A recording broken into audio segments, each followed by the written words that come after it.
Hello, everyone, and welcome to the Big Brother Canada 7 Roundtable podcast. This is the podcast where we break down everything from the feeds. I'm your host, Aaron Armstrong, and with me today is Brent. How you doing, Brent? I'm doing well. Like everybody else in the fandom, I am holding on to the 5% that maybe something changed in the last few minutes before the feeds went down. But I am not hopeful, but I am like there. I'm just holding on. I'm holding on, Taryn. Can you blame me for holding on? Everyone is holding on, Brent. Okay. Right. Also with me tonight is Melissa. How you doing, Melissa? I'm doing well. I am in agreement with Brent. I am holding on hope for something else to occur. So we shall see.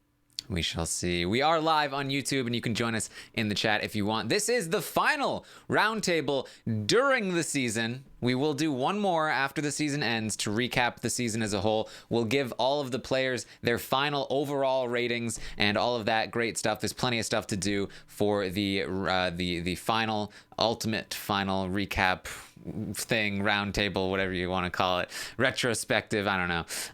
But this is the final one during the season, and we will have our final stock watch session.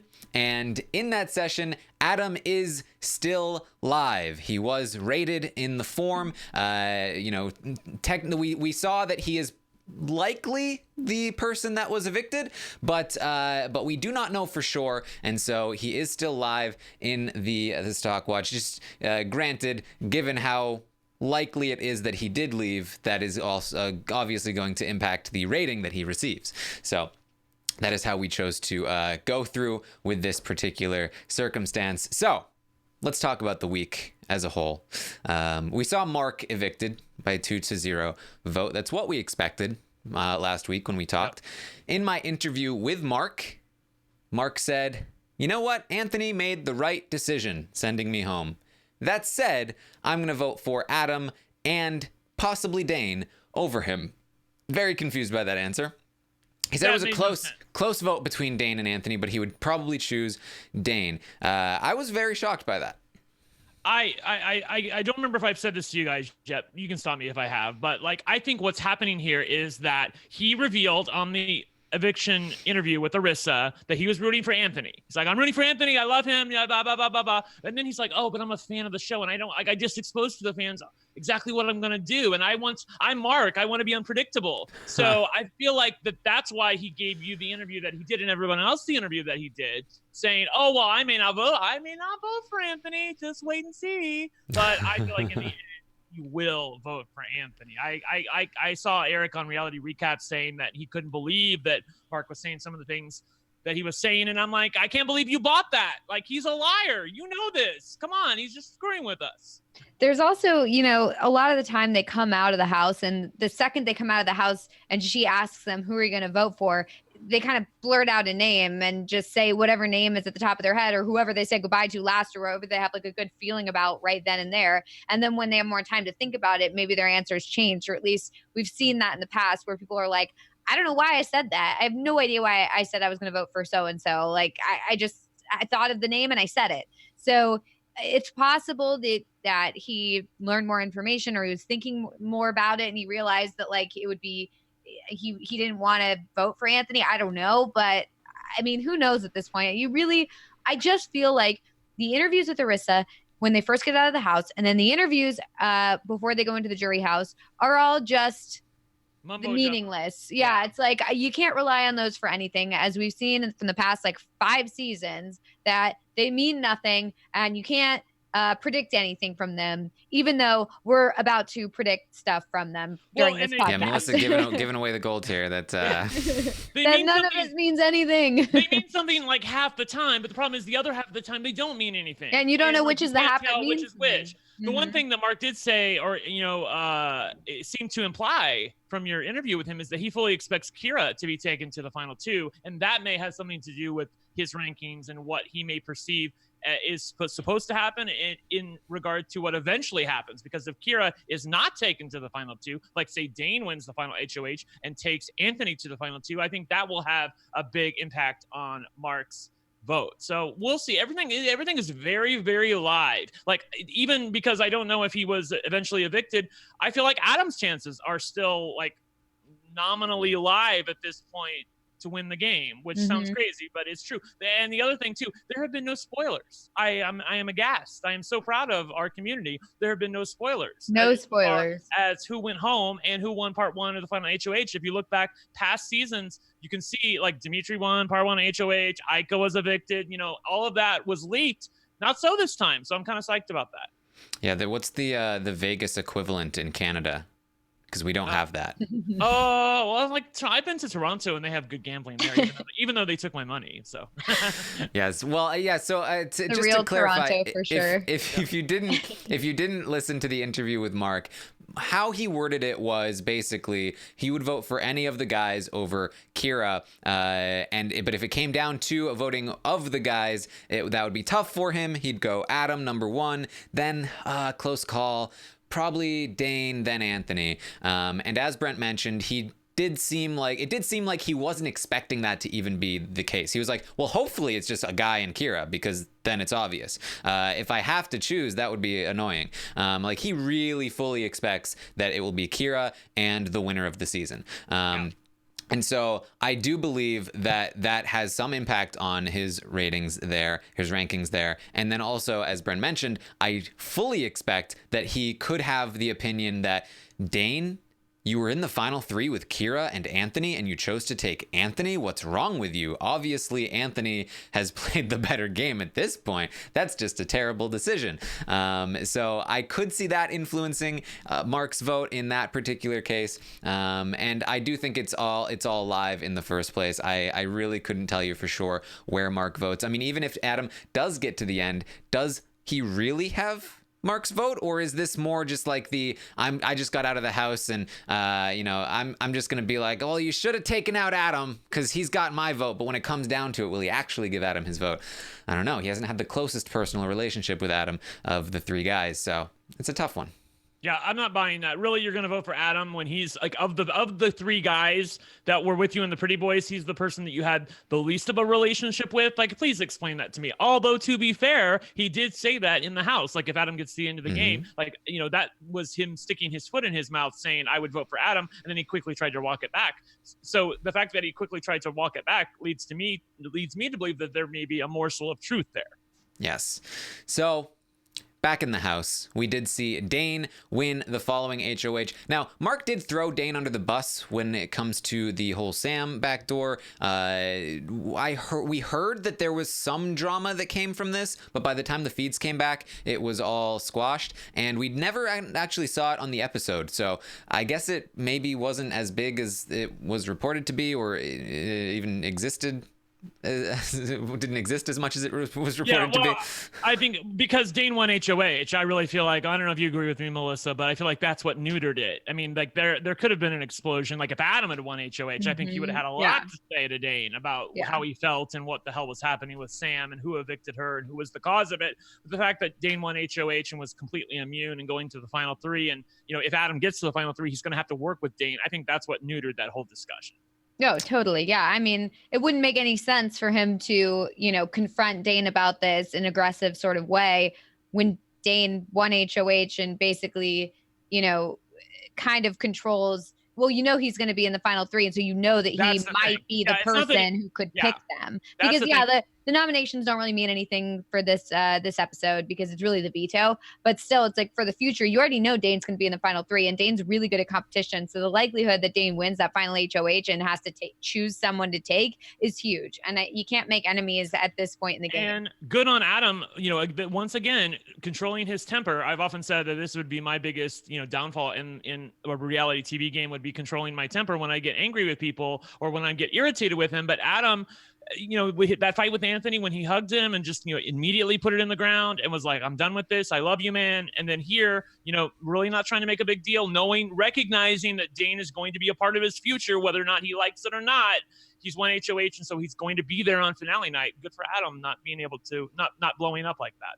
Yeah, there really is a strength to what Adam does, where he is able to overcome the sort of differences between the people that he's in an alliance with, and that loyalty did really get him really far in the game. The question becomes, can he use that loyalty to keep himself safe at the Final Four? We'll have to wait and see. Dane ends, so as we said, Dane ends up winning this HOH, and Anthony pretty quickly is like, hey, I don't want to touch the block. I want to keep my record clean. And Dane in the diary room was like, that concerns me, but in the house was like, sure.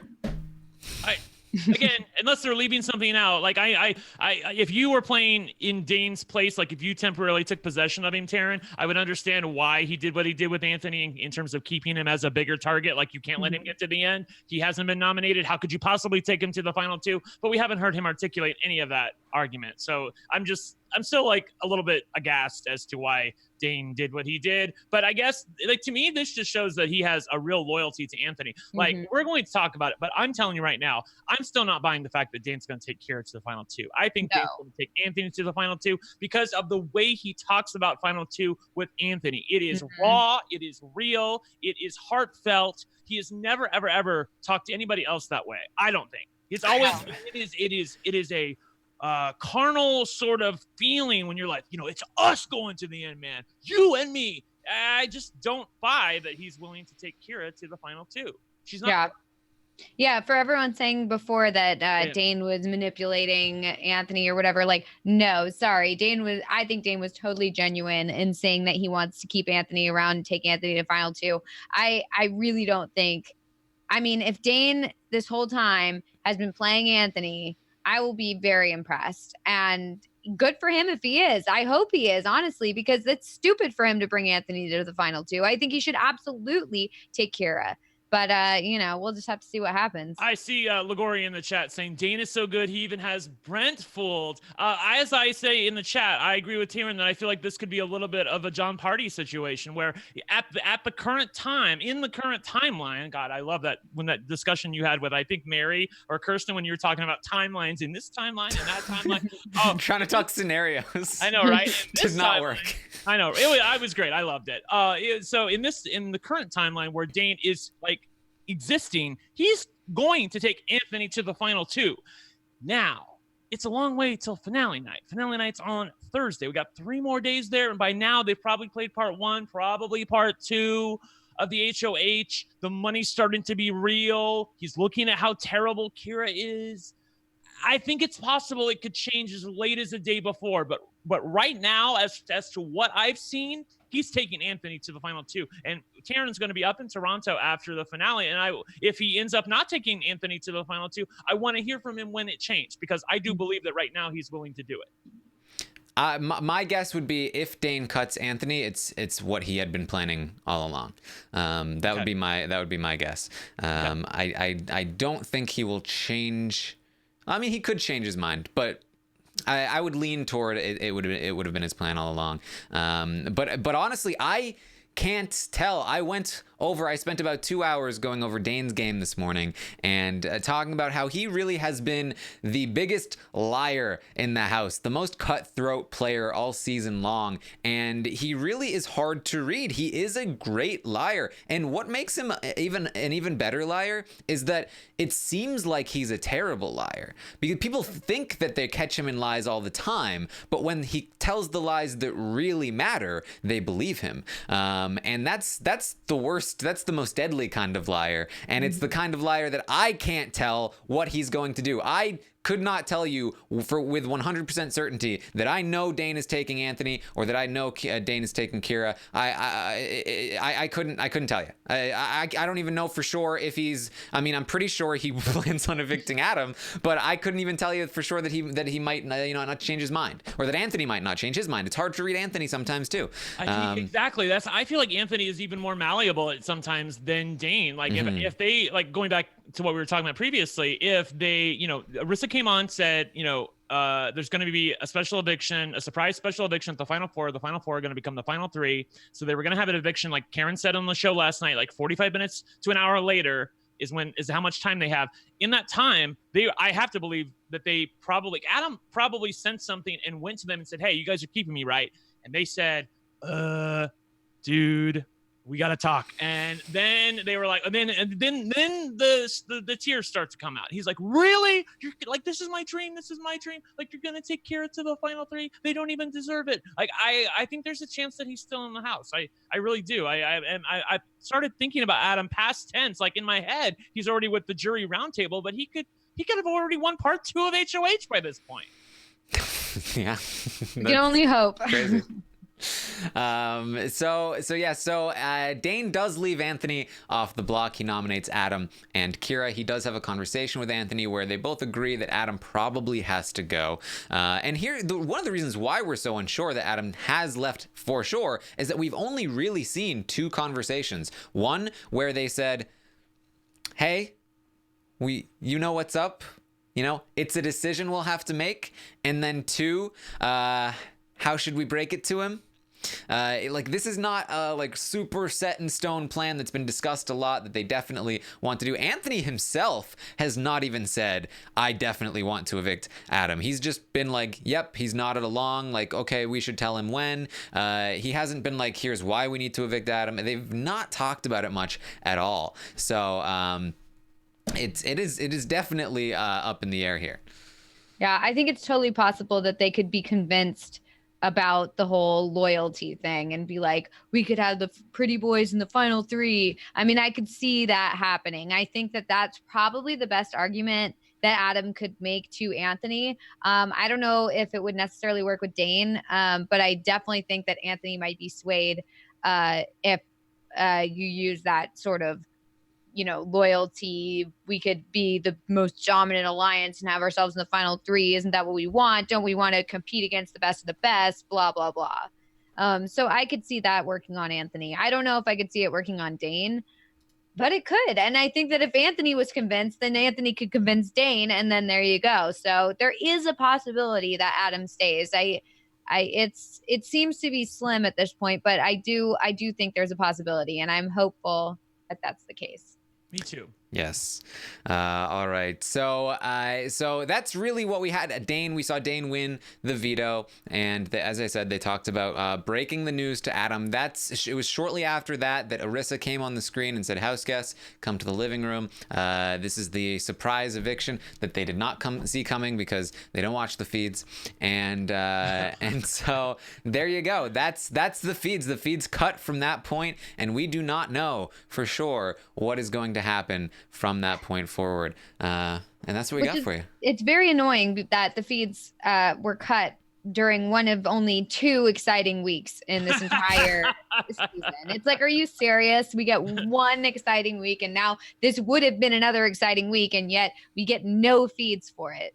Very frustrating. One dreidel song. Oh, sorry, it's a Beaches reference. Never mind. Go ahead. No. All right. Well, the state of the house has changed because the pretty boys are finally somewhat dead. Since the first roundtable of the season, the pretty boys have been the cornerstone of where the house is, the state of the house. Not quite the case anymore. The house has become a true free-for-all at this point. There are many a final 2 deal afloat, and which one is the real one is the real question that we need to ask in the state of the house. The final 2 deals. Go ahead. I just wanted to talk about this because you discussed this on the morning updates, I think with Kirsten, where you were possibly Mary. I'm sorry, it all blends together.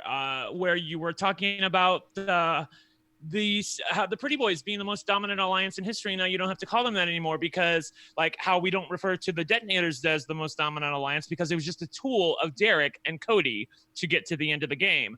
But I disagree with you on this one. I do consider the pretty boys to be the most dominant alliance in history, certainly BB Can history, and it's definitely in the top 2 of Big Brother overall. I realize that things didn't work out for them insofar as getting all of them to the final 4, but they would have had Kira not won HOH. And I hear what you're talking about with, well, this is just if the alliance, basically Taryn's view of it is if the alliance is just a tool of people within the alliance to control everybody else, then it is not necessarily a valid alliance. I mean, it's an alliance for the sake of them, but it's not something where everyone has equal partnership in it.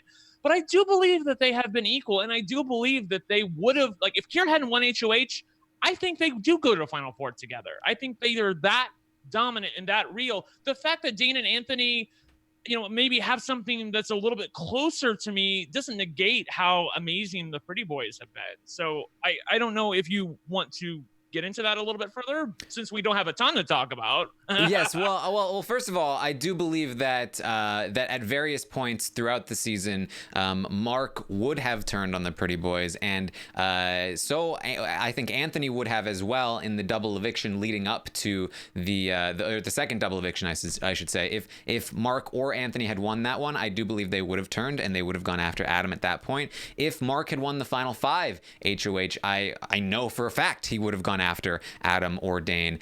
He would not have put Kira on the block. I believe he would have put anybody on the block except for Kira, because that's the person he wanted to take to the final 2.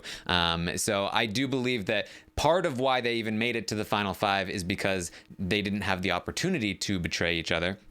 But to stop you right there, though, Mark did win HOH a few weeks back, and he wanted to betray the Pretty Boys, but he couldn't do it. Like, he couldn't find a way to get it done where he got Dane out of the house or Adam out of the house. Adam won the veto, obviously, but right. he couldn't find a way to do it. But I mean, that to me shows the strength of the alliance, not necessarily the weakness of the individual. No, yeah, and again, I mean, that was the wrong time. If he had won at a different time, like that double eviction, then I think he could have gotten Adam out. And I'm not saying that the Pretty Boys were not a dominant alliance. They certainly have been, in my opinion, the most dominant alliance in Big Brother Canada history. But I personally feel like the Brigade retains their title, which is my, I don't think they have the, consensus title. I don't think that everyone believes that the Brigade is the best alliance ever, but I personally do, for the reasons that I've stated, because I do believe that, because they all 3 made it to the final 3, they were all somewhat equal partners. They did betray Matt, and Lane might have betrayed them for Brittany. What do you mean might? He said he would. Like, I think he would have betrayed.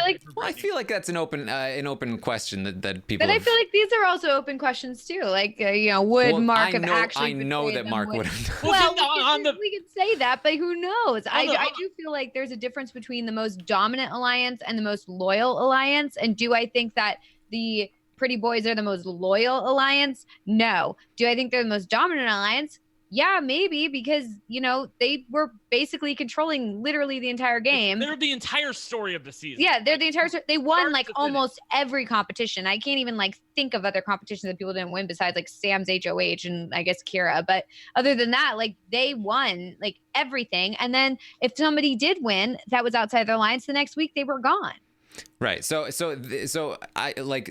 what I'm saying is that the Brigade was not flawless either. They had similar hangups in that that Matt was betrayed and that Lane could have turned on them at the final 4. But I do feel like the betrayals and the potential for betrayal was greater within the Pretty Boys. I think that throughout the season, the Pretty Boys had a lot of control. They won a lot more competitions. But despite that, I feel like the Brigade was even safer than the Pretty Boys had been. Nobody ever even came close to really touching the Brigade. Nobody really saw what they were doing. The Pretty Boys had been caught multiple times. They didn't have to win as many competitions in order to retain the control that they did over the house. And then, as I said, they all got to the final 3 together, which I do think matters to an extent as well.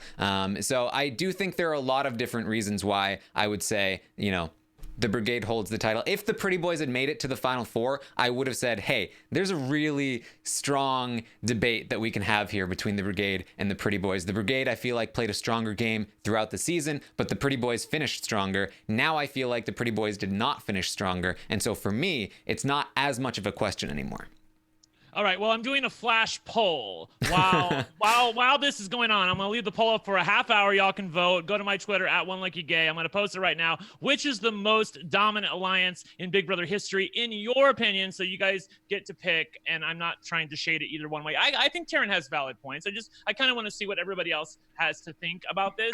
Try to set aside recency bias if you can. I feel like the people who respond to our polls are very learned anyway. Go ahead, Terrence, or whoever. Well, I think it also has to do with the fact that like there are different definitions for what people think are a dominant alliance. Mhm. Like, does it mean to be a dominant alliance that the alliance is so tight that they're never going to betray each other, that they like go together as like a cohesive group, even though there may be, I mean, like, does it affect your opinion of whether they're dominant or not if people are secretly like, if I get power, I'm going to betray them, but then no one gets power and then they end up going to the end? Like, to me, that is still dominant because it didn't happen. Like saying like, well, they would have betrayed them. To me, I'm thinking like, well, but they didn't, even though they didn't get the opportunity and maybe they would have, they didn't. So that's taken out of the equation. And to me, I'm not looking at loyalty. I'm looking at being dominant over the season. Yeah. Well, like I like to look at everything and I don't throw away pieces of evidence myself. So. Please get out of here, Taryn. Look, I'm just saying that I think there's a difference between a loyal alliance, like who is the most loyal, who's the most, versus who's the most dominant. And I think that you can't, you also can't just throw away the fact that they dominated the entire season and they dominated everyone else who was there. Right, and I think the Brigade did as well. And honestly, I might even say that the Pretty Boys were more loyal than the Brigade as a whole, just because the Brigade turned on Matt a lot quicker than the Pretty Boys turned on anyone else. So I'm not saying that like, oh, loyalty means that the Brigade is better. I'm saying that the end result plus the means to get there plus all of the other flaws that the Pretty Boys had, like being exposed, like needing to win as many competitions as they did in order to retain that control. I think all of those factor in for me, and we will, of course. This is a question that I wanted to address in the wrap up at the end of the season. It will definitely be a question on that form as well. Where you would rank the Pretty Boys in the all-time list of alliances. We'll try to figure out how to word that question the best. But I did ask in this form. Does it diminish the legacy of the Pretty Boys if they evict Adam over Kira at the Final Four? I think it does. I think it doesn't. What did people say? Or do you want to about 2/3 of the audience, about 66% said yes. It diminishes the legacy of the Pretty Boys. I think it does because the whole point is like you want to be able to look fondly at the season being like they had the best top three or final three of all time or whatever you want to say. Like they had the strongest final three. That was like a great final three. We had three amazing players in the final three. And if we don't have that, I just feel like, what was the point of all this conversation about, being loyal to the soil and like competing against the best and being a lion and all that sort of stuff? It just seems like that was all just garbage spewing out of their mouths. I don't feel like it's garbage. From where I'm coming from, I feel like that the Alliance served its purpose. Like the Alliance is to protect you throughout the game. They got all of themselves to the end of the game. They got themselves to the not all the way. 5. They got Final Five is not the end of the game. Tell that to their checkbooks. Okay, I'm just saying they got themselves to the Final 5. It is so like there's only 4 of you in the Alliance, and you got yourselves to the Final 5. Please tell me how you can be any more dominant than that. And by getting to the Final 3. Yeah, see, that's the thing is I think that the fact that Kira won that HOH, I don't think that diminishes it. I think it's like, man, that was wild that Kira won that, and they had to get rid of one of their people. And not only did they do that, they got rid of like their weakest player that no one wanted to see stick around. So it was like, okay, cool, get him out of the way and let's have the real competitors duke it out. Then they get down to it and they're like, okay, we have the 3 top competitors this whole season. We're gonna duke it out in the final 3. Oh wait, no, we're not. Bye, Adam. Like the one that everyone wants to see. But we don't know he was evicted, though. I mean, no, I know. I'm just saying if they do. If Adam was evicted, was if they took Adam to the if they don't, I'm gonna be like, yeah, Pretty Boys, you guys did it. This is the strongest final 3 I've seen in a while. Sorry, I just hit my mic. Jennifer in the chat said, I agree with Taryn, but who has a checkbook anymore? I do. Fair point. I do, right here. Sorry. Just readily available. Readily available. Right I'm looking at Brent. I'm looking at your poll right here. Yes. Yes. With 150. I don't get to put out my poll very often. I'm very glad about it. With 150 votes in right now, nearly 70% say the Brigade was the more dominant alliance. Well, but here's also the thing with that is that I don't want to say that the Pretty Boys were better than the Brigade or more dominant than the Brigade. I don't want to say that at all because I enjoyed the Brigade so much more. So I also think that there's a situation where people are voting for the Brigade because they want that to be the case. I mean, that might be it. But I was the one who put up the poll, and they're telling me what they feel. So I can't like say, oh well, now I No, totally I know, but like if I were to see that question, I would be like, the Brigade, duh. Like the Pretty Boys suck, because nobody wants to be like the Brigade is like their legacy as being, corrupted by this like alliance that everyone hates. Like no one wants that. I will say, I joked about like, oh, I won't have to call the Pretty Boys the most dominant alliance. I was excited to see the Pretty Boys as the most dominant alliance of all time. I mean, I that's what I watched the show for. I was excited for it. I really do want them to be considered the most dominant alliance of all time. But I do personally feel like they did fumble the ball at the 90-yard line or whatever it is, 10. I don't know. Oh my football. whatever football thing people are talking about. Close to the touchdown area. Yeah. 5 yards to go. They fumbled the ball somewhere on the field. We don't know where. Whatever means the most in this situation. It's Yes. so sad. So sad. Whatever makes the most I'm sense. the only person who knows what we're talking about here. Anyway. What is it? Is it 90 or is it 10? It's 10. Okay. The 90 is already gone. If you're at the 10-yard line, if you're almost there, then you only have 10 more yards to go. So it goes to 50 and then it's 40 on either side. Okay. It's 50. It's 50 and it's 50-yard line in the middle and 50 yards on either side. Yes.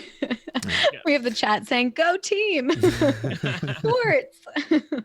This is what happened. This is I more. can't remember. Like, what is the fumbled at fumbled at the goal line? That's goal what line? you want to say. Yeah. I guess so. Yeah. Fumbled doesn't at sound the as place good where to it me. shouldn't be fumbled. Yeah. It's a little longer, but Man. get the point across. Like, when you lose the ball or lose control of something, when you're like right there, like you almost made it, you're just about ready to cross the plane of the end zone, and you fumble the ball, which has happened before. So I guess that's what they're doing here. But I still think they're so freaking great. I don't want to diminish them as an alliance because they've been the entire narrative of the season. There hasn't been any other alliance even named that I can remember. The Youngbloods. Oh yeah, but that was just the two of them. That's two people that are just like, oh, we're friends. Apparently there was the Celebrators. Apparently I forgot who was this. Was that in a different season? Somebody in the chat. I don't even know what those things are. Celebrators. That might have been all I know is that I'm very, very glad that, look, here's the thing is I think we could go back to one of the first podcasts of the season where I'm sitting there like, yeah, we're not going to have to say the Pretty Boys for much longer. That alliance is not going to last. And now look at us. I've had to say Pretty Boys more times than I wanted to say throughout this entire season. Yes. So they've given us that. To be very clear, the Pretty Boys are easily the most dominant alliance in Big Brother Canada history, and they probably are, in my opinion, the second place most dominant alliance in the history of the show. And that's by the way another qualification that I personally have is that you need more than two people, because two people alliances it's very easy to make it to the not very easy to make it to the final two, but it's a lot easier to make it to the final two with two people and not betray each other. Exactly. Yeah. So that's why I wouldn't say necessarily that like the Renegades or the Hitmen. I wouldn't really include them in that list. It's a different list. I agree. I see the chat telling me some of the names.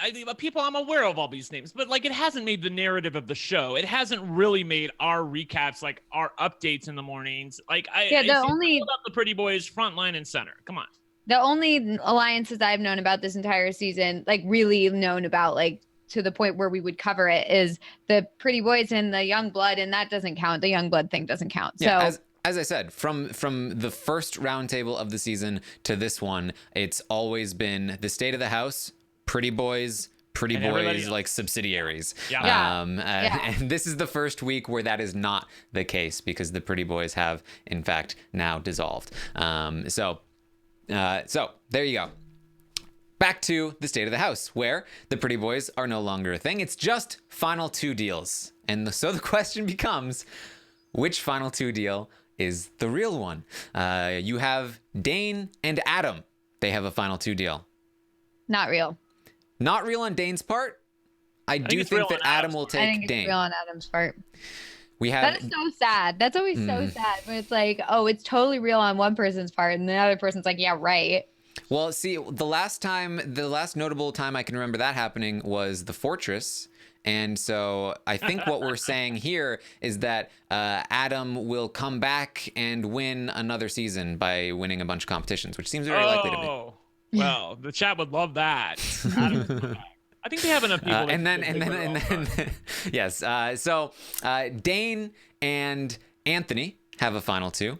I believe this is genuine on Anthony's part, but at the same time, I feel like Anthony doesn't really feel the need to decide which one's genuine because he knows that he's not going to win this competition. But if for some reason Anthony won this, I think he would probably take Dane, thinking that he can beat him. And I don't know, maybe he could, but I think it'd be close. And I think he would easily beat Kira. So yeah, I agree. Somebody was asking me in the chat last night. I think I responded to them in the chat that Dane has been saying, oh, I think it's going to be 4-3, taking Anthony to the end. What he means by that is it's going to be close. He doesn't mean necessarily that he's going to lose 4-3, but he also, you can't talk to somebody and say, yeah, I'm taking you to the end, and I know I'm going to blow you out. Like, unless you're Anthony, who, I think of a couple weeks ago, he's like, I'm going to beat all of you. Like you have to make it seem like it's a good deal for both people to go to the end, because if you make it seem too extreme on one side or the other, they're not going to believe you. If you say, hey, I'm taking you to the end and I know you're going to beat me, they're probably going to get a little nervous that you're aware that you're going to beat them. If you take somebody to the end of the game and say, yeah, I know that I'm going to beat you, you sound like an asshole. So I feel like that Dane has it right where he's saying, yeah, it's going to be really close, 4-3, who knows, but we're legends, man. We're legends. And by the way, as I mentioned, I went over Dane's game this morning. He's used that exact line on Adam, and I believe also on Mark. So the he said, 4-3 we're legends kind of thing? Yeah, the exact wording. Definitely with Adam. I think he used something similar with Mark. So this is not something that he's shied away from telling other people as well. You know what bugs me about Dane? Can I just rant for a second? What bugs me? That he won't own his line. That he won't own his shit.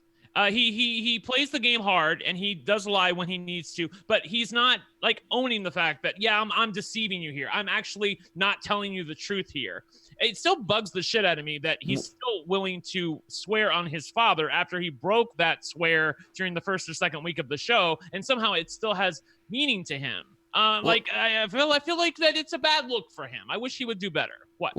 Are you saying he's supposed to be like, haha, I lied to you and I got away with it? What are you? I guess. I want a little bit more than what he's giving me. I'm just my personal preference on how I like it. I feel like he's being a little bit hypocritical, pretending to be virtuous when he is not. And I feel like Anthony's owning his shit more in the diary room.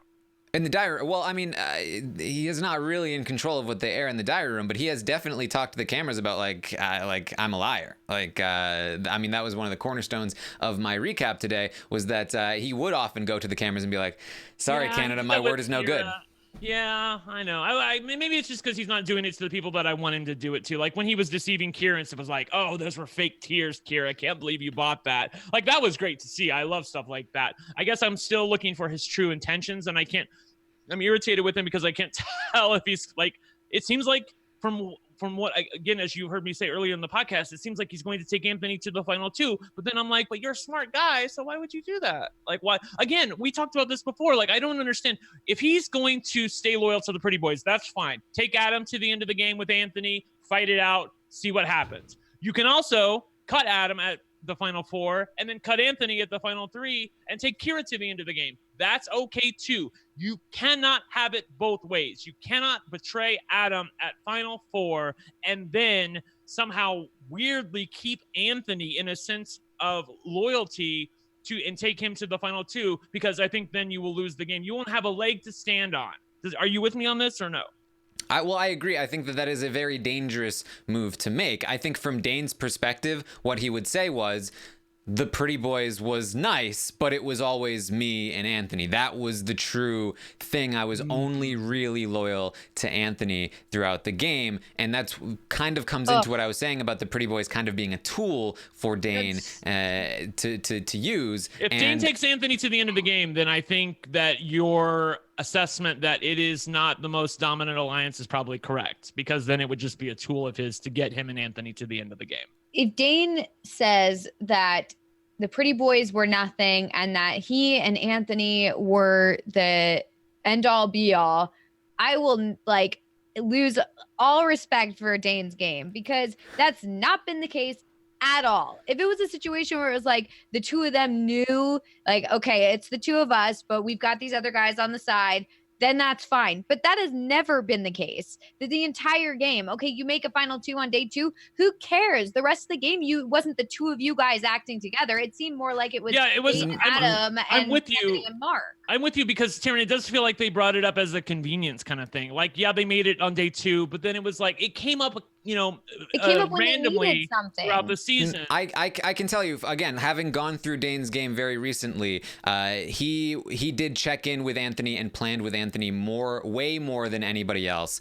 They really were on the same page for most of the season, planning things out, going after Sam, doing various things. They did split apart when they disagreed about Corey, and that's when things started to shift a little bit. I think it's recency bias. But I also don't think that Anthony was seeing it that way. I don't think that Anthony was saying like Dane and me, it's the two of us and we're gonna make it to the end and these guys are gonna help us. Like, I don't think Anthony was thinking that's true. I think Anthony was the best of them because he was the most self-interested. Like, it was never about anybody in particular. It was about who can I get to take me to the end of the game? Because as you saw on the episode last night, he's like, winning comps? Why would I win comps? Why would I study my days? Like, he always knew that he was going to need somebody to take him to the right. Well, and that's the thing is like, I'm totally down with what Anthony's whole thing about it's just him and only him. And he just needs to make these like relationships. Got it. Like that. I like that. Yeah. But the fact that Dane is sitting there, like crafting this thing about how him and Anthony are the two, if Anthony was feeling the same way, maybe I'd see it differently, but I just don't see that Anthony is viewing their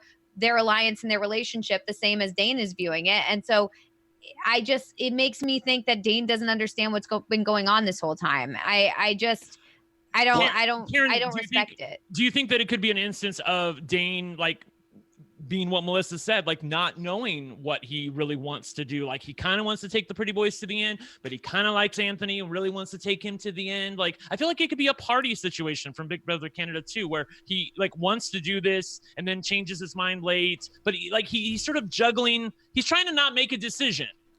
Well, okay, so let me give you the perspective that I have on this, having gone through Dane's game recently. Yes, and I'm sorry, I just want to say right up front before you start that I did not listen to that podcast yet. I plan to, because I want to hear it. You did it today, right? Yes. Okay, cool. It sounds good. Everybody listen to that podcast, because I feel like that we could really gain some insight into Dane's game by going. Yeah, so basically, I think from Dane's perspective, he came into the game, he fist pumped with Adam, but he really bonded with Anthony on day 2, and he chose Anthony as the person he really wanted to work with within the Pretty Boys, more so than Adam and Mark. I think he was loyal to that, and he said as much to the cameras throughout many times in the season, and worked very closely with Anthony, far more closely than with Adam. And in fact, in many points during the first half of the season, he was lying to Adam about various things that Esty and Kiki were saying, where he told the truth to Anthony. He said, Anthony, you need to watch out for Esty. She's saying your name.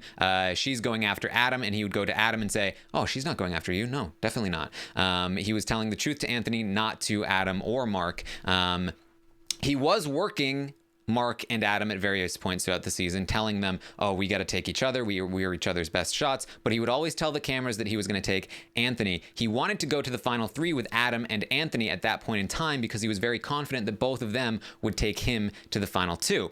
Anthony from Anthony's side of things, we don't know as much because Anthony did not talk to the cameras as much, but Anthony only ever talked Final Two with Dane until the Corey situation happened.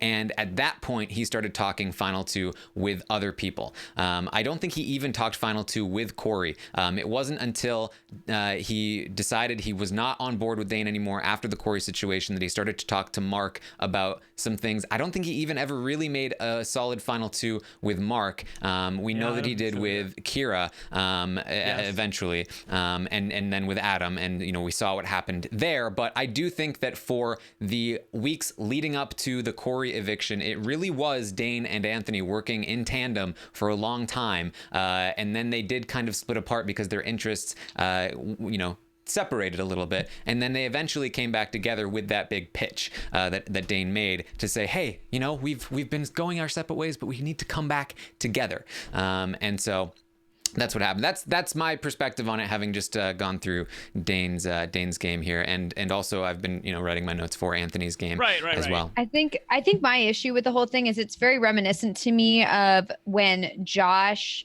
was like, Paul and I and Christmas have had an alliance this whole game. We've been working together. And Paul's sitting here on the other side like, no, we have not had, like, it hasn't been the three of us working together this whole time. Like, I've been using every single person here, and I had alliance with every single person here. And it reminds me of that, where it's like one person's like totally on board and is like, guess what? We fooled you. We've had an alliance this whole time, just us. And the other person's like, well, we did kind of have an alliance, but I also was with other people at the same time. Like, and that's what it's reminding me of. It's like Dane is the Josh in this scenario. Not as bad, obviously, but just, that's what it's reminding me of. And that's why I'm having a hard time being like, yeah, it's the two of them this whole time. I don't know. Yeah, I definitely think that Dane and Anthony were working more together, much more closely than Josh and. Yeah, I know, but it just reminds me of that, where one person is more invested in this tight little group, and then the other person's like, well, I've got other things going on, but yeah, I was working with you. Well, because that's the thing. Dane is the one that had other things going on. Anthony is the one that was fully all in on Dane up until the Corey situation. He had a couple of other allies. He hadn't even really worked on Mark until Mark was HOH, and that was the Corey situation. He had Corey, but that was mostly to protect Dane, that he had been working on Corey as an asset to use to benefit him and Dane moving forward, and that's one of the reasons why he was so mad that Dane was taking. And that's why Corey thought Dane was going to vote to keep her, because they were working together. Yeah, I think that I'm probably being fooled a little bit by the Corey week of it all, like when everything quote unquote started to break apart and Dane and Anthony were on opposite sides of something, because that's to me when the season really started to sizzle. Like all of the stuff that happened like weeks 1 through 7, it's not as fresh in my mind as the stuff that's happened more recently. So I really want to listen to this podcast and hear it, because I think I probably need to, actually. Yeah, and I'll make sure to when I go over Anthony's game as well to pinpoint those moments where they were really working together. Who are you doing tomorrow? Coordinating things. I'm going to be talking about Anthony tomorrow. Oh my God. Okay, good. So we have time to evaluate. Exactly. Yeah, that's good. Okay.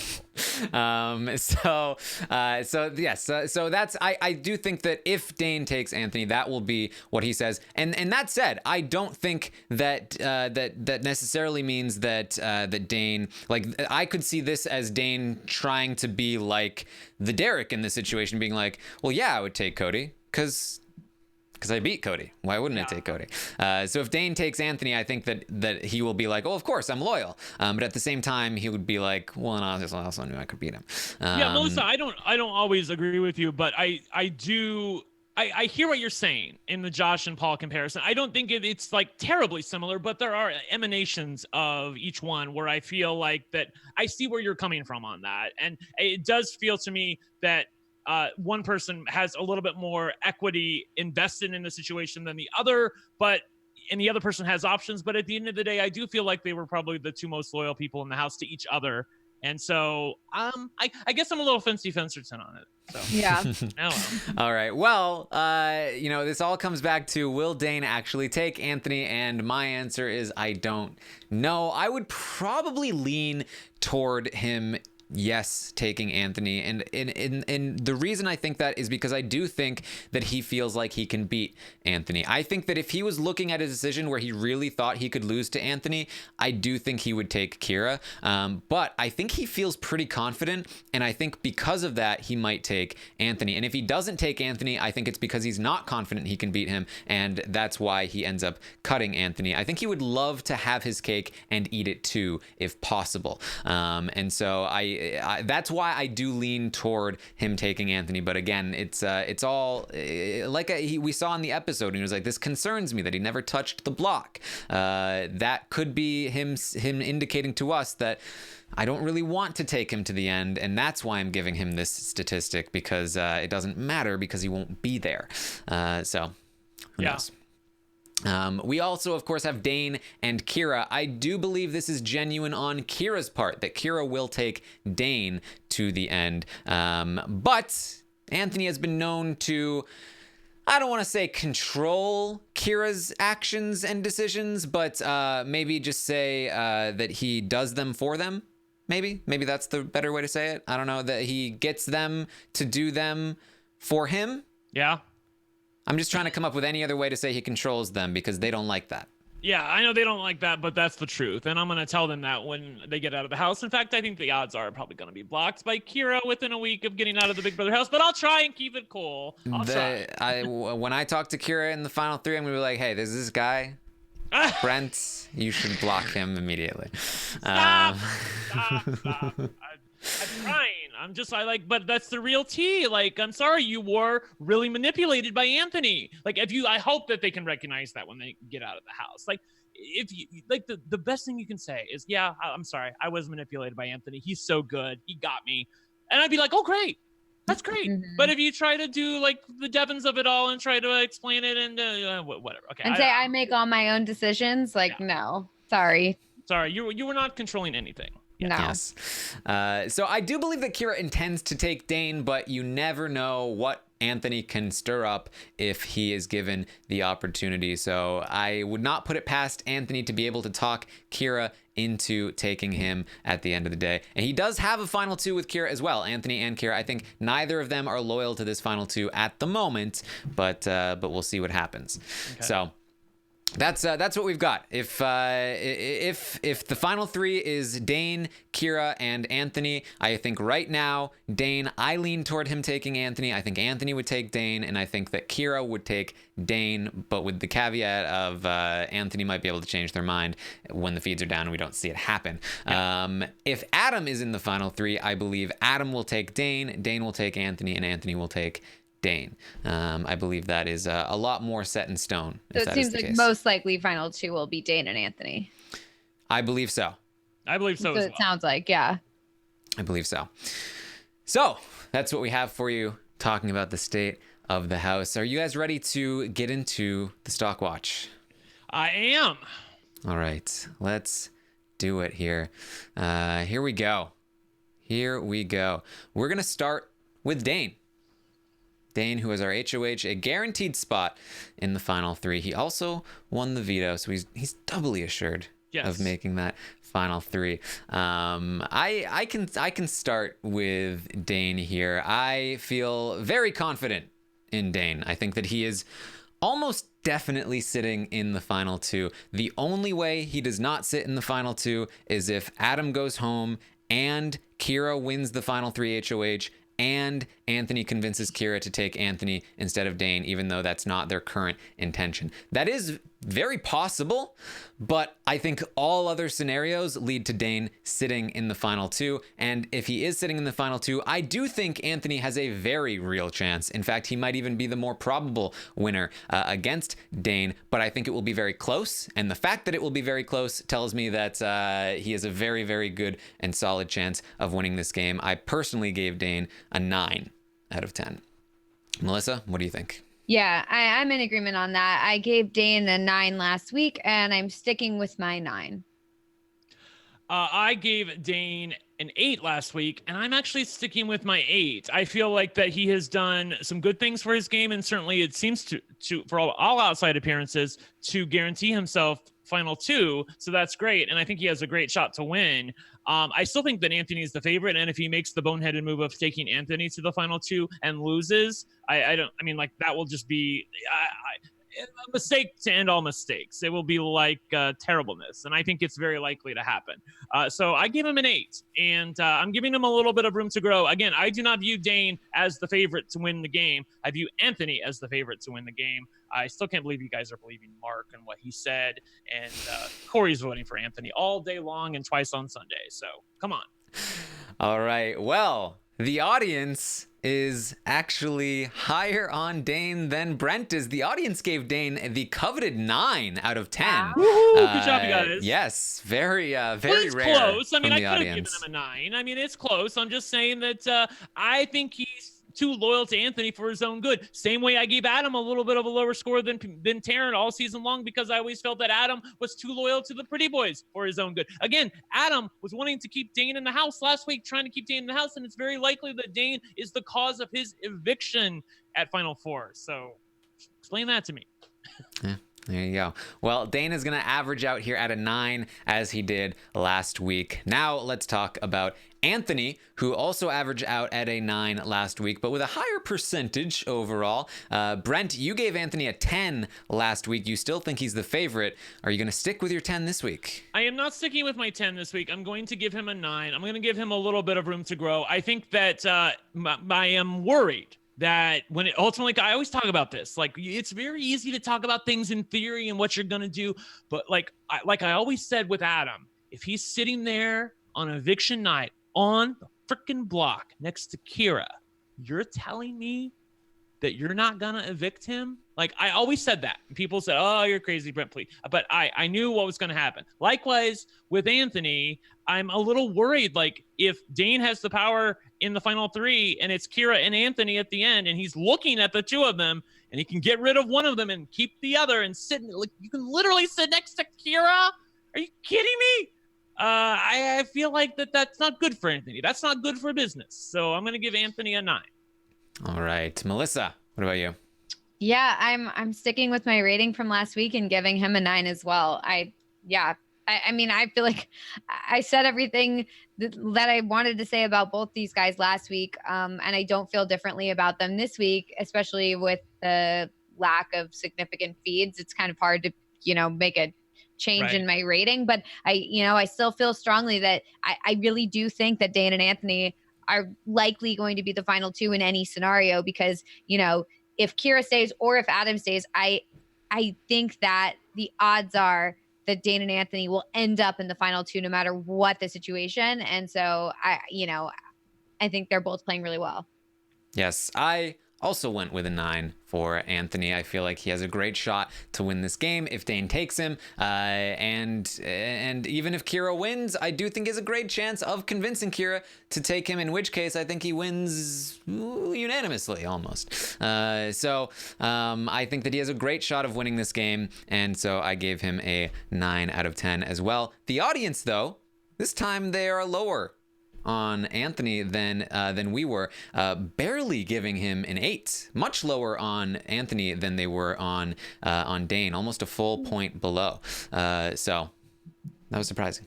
But he's still going to average out at a 9. In fact, it's going to be the exact same average there. So I think that's fitting for our potential final 2. Definitely. That is odd to me that they would give Anthony a lower score. They don't like him as much. Yeah. They think he's condescending. They think he's misogynistic. They think he's a bit of an ass. I see Banana in the chat always calling him anthole. I know, right? Whatever. Like, they don't like him. There's a lot of people that just don't like Anthony. Again, I don't see why I like. How often do we get the black alpha on reality television? It doesn't happen a lot. I am so psyched to see this character on my reality television. Like, appreciate it while we have it. It's just, I also think that they don't cast this very often. None of the people on this season have been bad people. Like, I don't think any of them have come to the level of being a bad person or someone that I agree. You know what I mean? I just feel like there have been past seasons with like bullying and stuff like that where it's been like unacceptable to me, where it's just like, these are not good people. I'm very upset about this. None of these people on this season are bad people. And I think that I just think that it's a little harsh to sit there and maybe compare these people to some of the past people or say that they're bad people. And I just don't think it's appropriate in this situation. All right. Well, They're so Canadian, Melissa. Yeah, They're exactly. just so nice. They're still Canadian.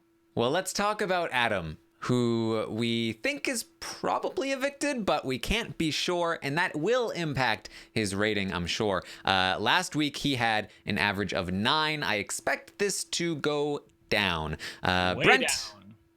what do you Yeah, think? this is really tough. I did not. First of all, I'm not using the paddle this week. Everybody's getting a score of 2 or higher from me. I gave Adam a 3, and I still hold out a little bit of hope that he is able. Like he should be able to sniff this out. His spidey sense should be going off here. I even watched him on the feeds before they were cut, saying to Anthony and Dane while they were in the kitchen, hey, this is so great. We finally did this. Other alliances haven't been as good as us because they got tempted and they cut each other, but we're not going to do that, right? And and I don't think that he got as much affirmation as he was necessarily looking for. Like he has to, you can tell when Adam's worried. Like I said, whenever he's stroking his beard, he's worried. He should know that something's up here. I have to believe in that 45 minutes that they have to get ready for the eviction, that he went to them and say, hey, like you're keeping me, right? Like you're not going to blindside me.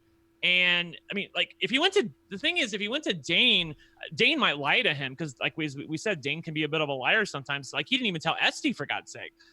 So I don't know. He might not. If he goes to Anthony, I feel like Anthony would tell him, and in that time, I feel like he might be able to get him to change his mind.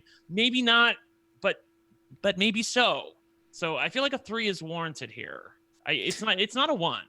Yes. I also gave Adam a 3, actually. Okay. I went with a 3 there because I feel like there is a non-zero chance that Adam stays in the game at Final Four. If Adam stays in the game at Final Four, I think he has like a 50% chance of getting to the final 2 and then another 50% chance of winning the game, and that's real close to winning the game.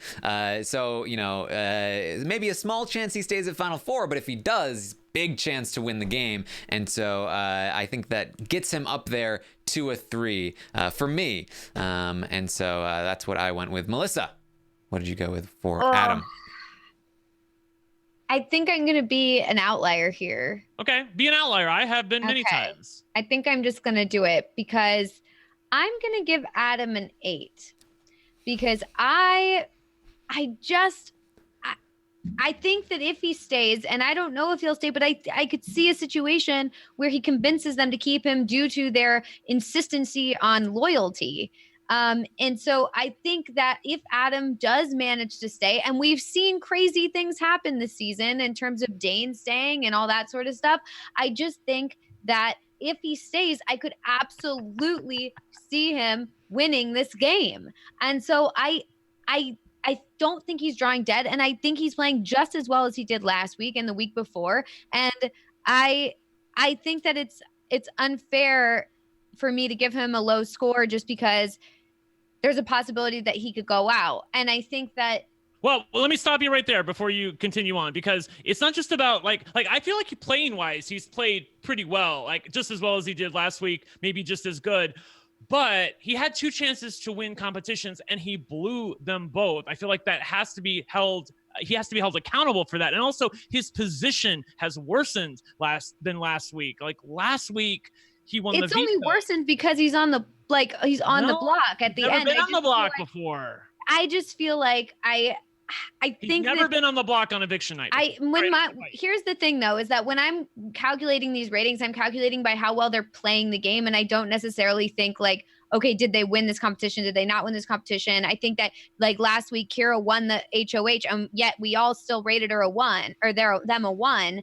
So I don't think that the fact that they were HOH really affected my analysis, because it meant nothing to my analysis because they were playing so poorly. And I think that just because Adam didn't win, I think there's a chance for him to stay. And if there's a chance for him to stay, I don't think he's drawing dead. So I definitely won't rate him like a 1 or a 2 or whatever. Right. I think that if I were to rate him a 5, to me, that means he's not doing anything. And to me, that means he's not playing very well. And I do think he's I do think he's playing really well. And I think that there's a chance that when the feeds went off, something might have happened. I do think that Adam is a good player. And I think that he could pull something off if they're so, I just feel I want to give him the rating that I would give him had there not been an eviction already.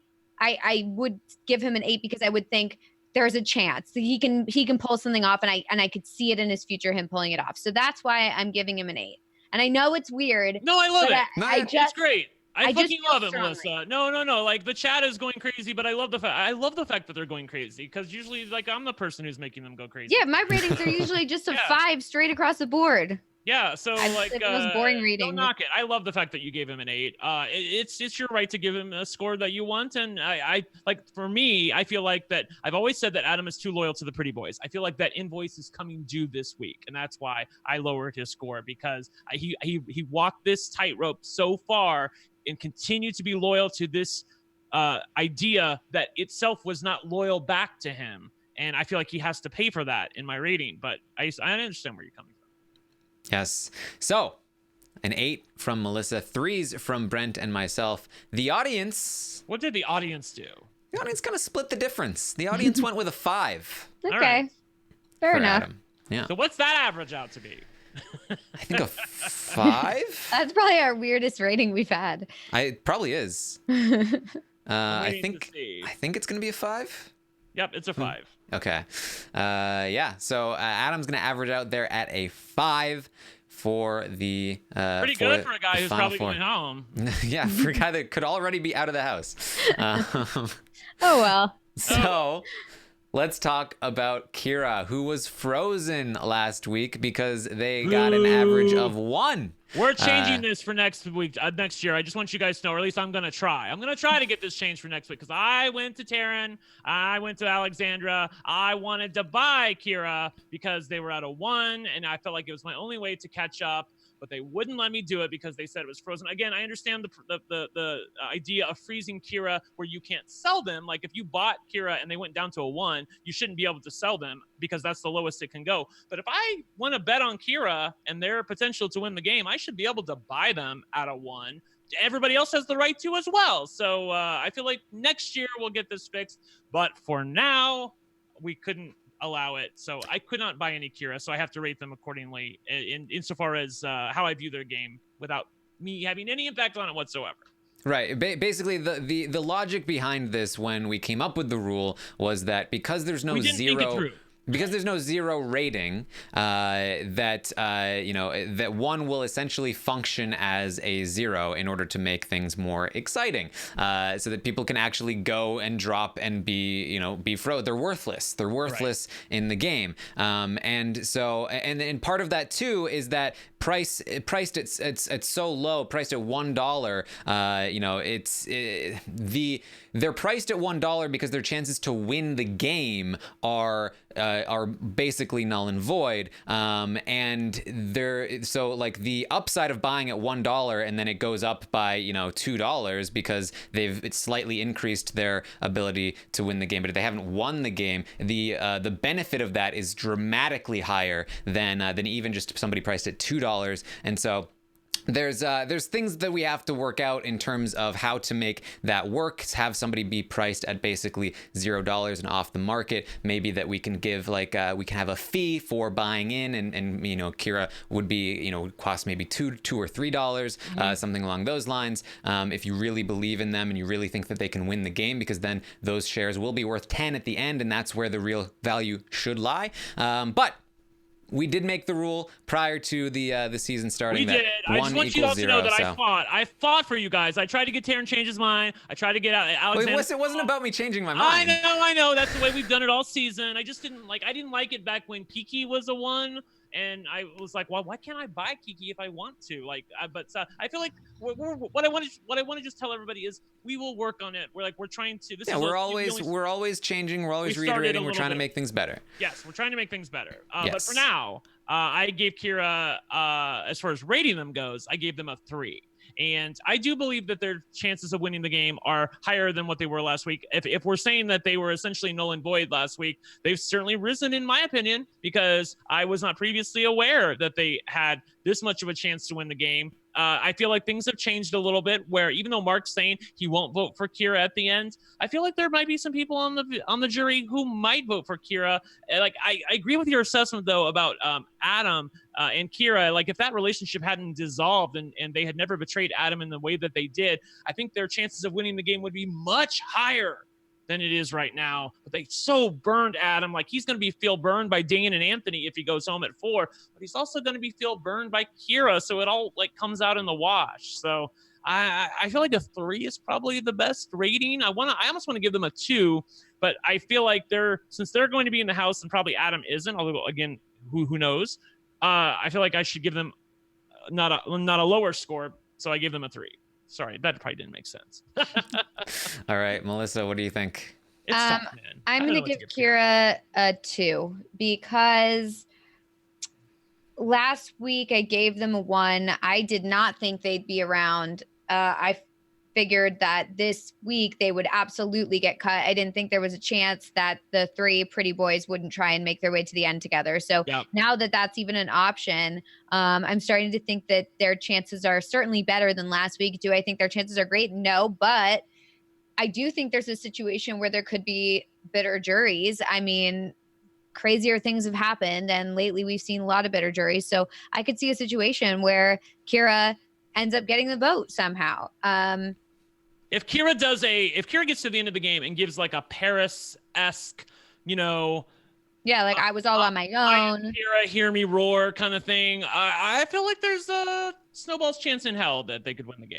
Yeah, and so because I think their chance is better than last week, even though I don't think they are playing a good game and I don't think they're playing a winning game at all, and I think that they are playing just as bad as they did last week when they were HOH, that's why I don't want to give any higher than a 2, but because they have this little sliver of a chance, that's why I'm going to give them a 2.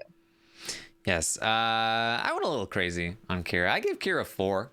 Okay. And I gave Kira an 8. I gave Kira a 9. Yeah. No, I gave Kira 4, and that's just because I do believe, and the reason I didn't give Adam an 8 is because I think that he is very likely the person that left at the final 4. And if that's the case, then Kira is in the final 3. And if Kira is in the final 3, where Dane might take them to the end, because I think he might, where they could win themselves to the end, which I actually think might be worse for them. But still, sitting in the final 2, I have a hard time giving anybody a score less than 4 if they're sitting there in the final 2. I really do. I feel like especially in the current climate of juries, and I really can see a scenario where Adam is mad enough at the boys for betraying him, where Mark wants to be a wild card, where Sam wants to vote for her friend, where Anthony is super mad at Dane for betraying him at final 3,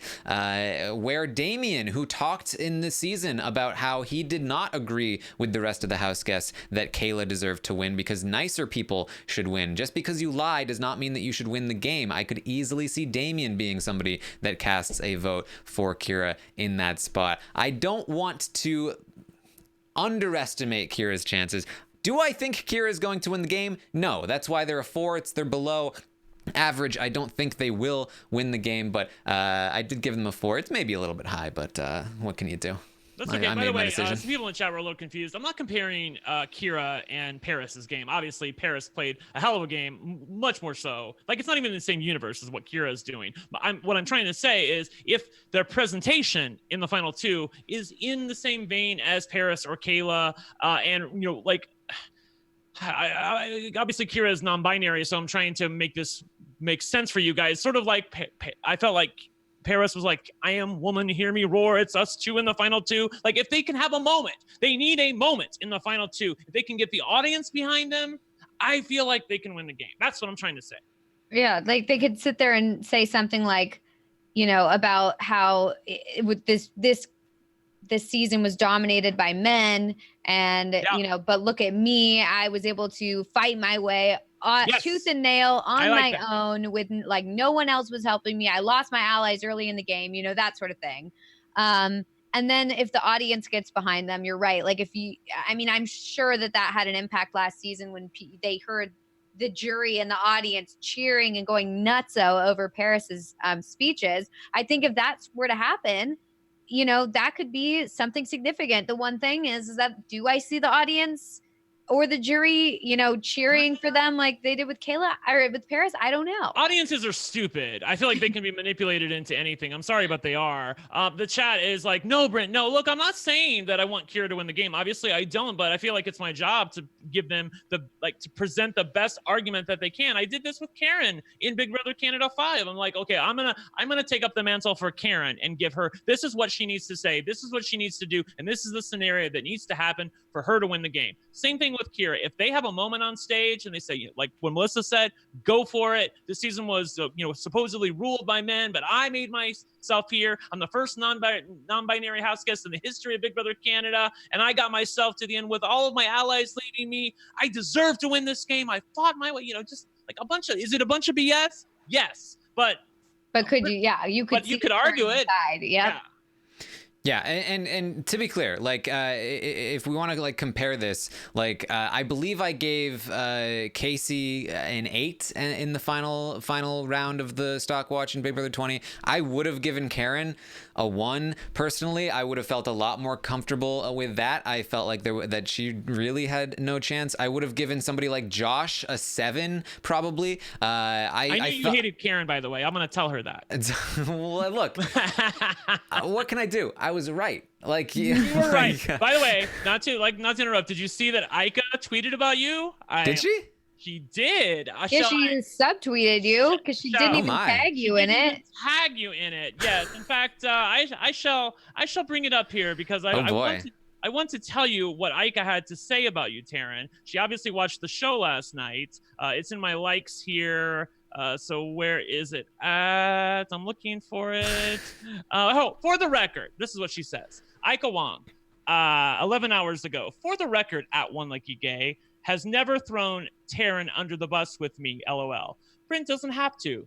I've seen the show. Oh my God, that's so great. Yes, she's subtweeting, shading you, Taryn. That is what happened to you with Aika. I mean, what can you do? I mean, yeah, you got to feel honored.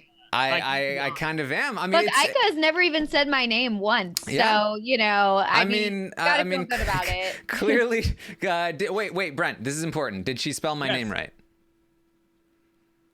I think she did. She did, but she didn't capitalize it. Okay. Did she capitalize anything? She capitalized my name. Oh, all right. Well, at least she knows my name. No, it's still so weird to me that like players like still like actually care about what I have to say. Aika's a fan, man, and she watches. Plus, I'm sure she was watching because her girl Karen was on last night. Yes. Yeah. Well.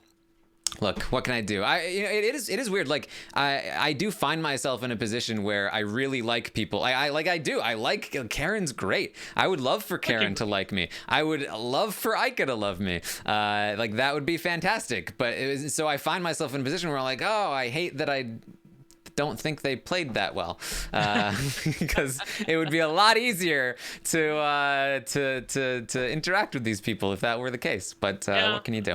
What can you do? What can you do? Okay, sorry. Did you give Kira? You gave Kira a score, and what did the audience have to say about Kira? The audience gave Kira a 3. Okay, so the audience is with me. Yes. Yes. Also, yeah, they were with me. Yes. So not with you, and not with you, Melissa. They're with me. No, whatever. You win some, you lose some. Well, that I believe is going to make Kira a 3, and so Kira is going to be lower than Adam, which is fair, I think. Which is fair. Yeah. Yeah, with the likelihood that Adam will likely be leaving, and my rating was mainly just wishful thinking.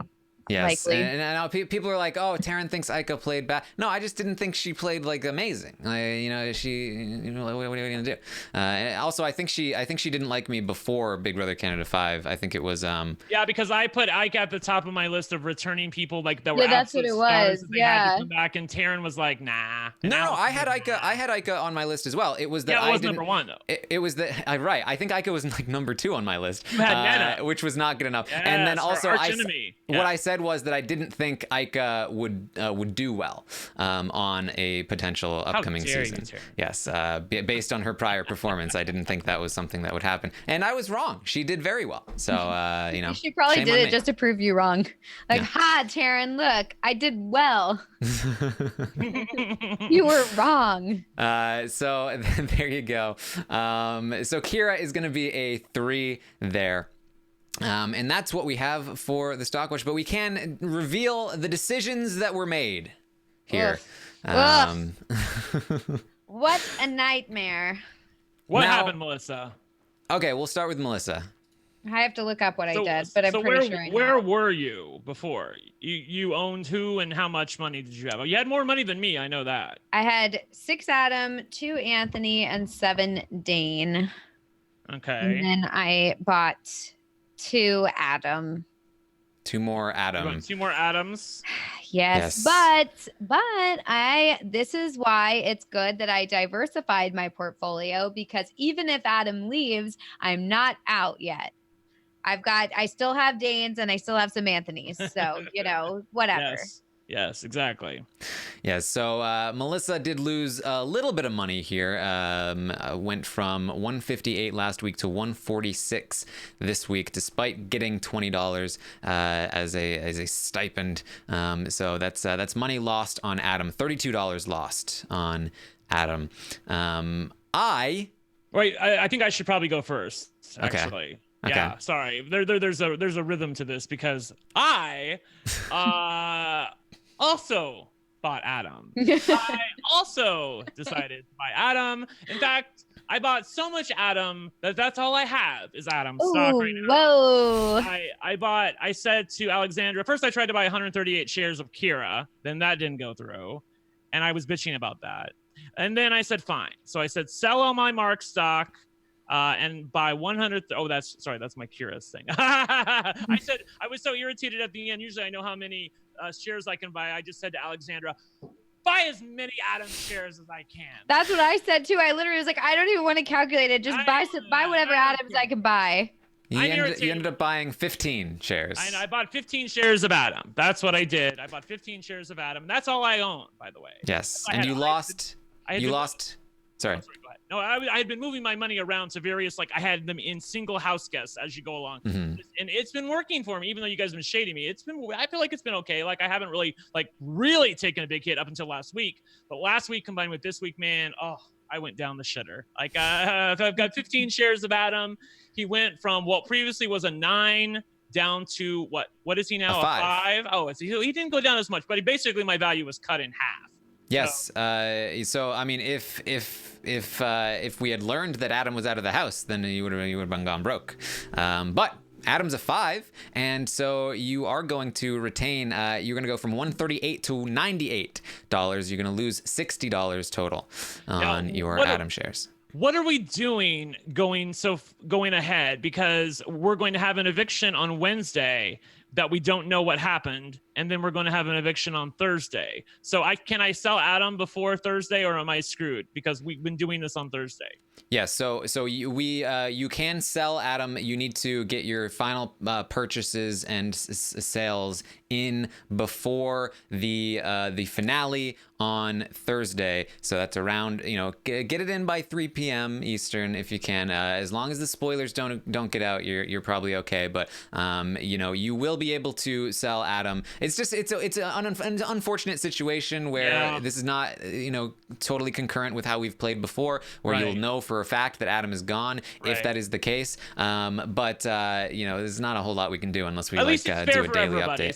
So again, get in your shares and your purchases before before 3:00 on Thursday, even if we see on Wednesday night that Adam is the one evicted, obviously you know what to do. Get rid of him before he actually goes off the board. So that's what I'm probably going to do. And I'm still like, I'm just ready to say, like, Taryn, congratulations. You're the winner of the stock watch. Like, I know it's over for us. There's no possible way. There was a way if you had to defend against Kira, there was a way that I could catch you. But I am so it's honey, it's over. It's over. Well, actually, I figured that Mark would be the way if Mark ended up staying, because it did look like he might have a chance based on how the feeds went down. Yeah. So I actually intentionally did not buy Mark to leave a little bit of an opening, but didn't happen. So I had an interesting situation where basically I could either try to just further increase my lead or just try to hold on to my lead as much as possible, because if I go all in on anybody in particular and they fall, then I'd lose a significant amount. So what I ended up doing is I split my money between the three guys equally for the most part. I bought 19 shares of Anthony, 18 shares of Adam, and 18 shares of Dane. So that is going to lose me a fairly significant amount of money in Adam, because Dane and Anthony did not go up. So I'm going to actually lose the most amount of money of the three of us here. Welcome to the club. Yes, the first real time I've lost any real amount of money. But it's, I had to, because I was defending. What are you going to do? I get it. So I lost $72, but my total is going to remain here at 460 overall. So I had to. Well, I'm curious to see whoever this person is that's been ahead of you in the patron group, yes, whether or not what happened to them moving forward. Well, that was my real dilemma, was that I was like, do I want to try and compete with Beast from Reddit, or do I want to make sure I win the LFC version? And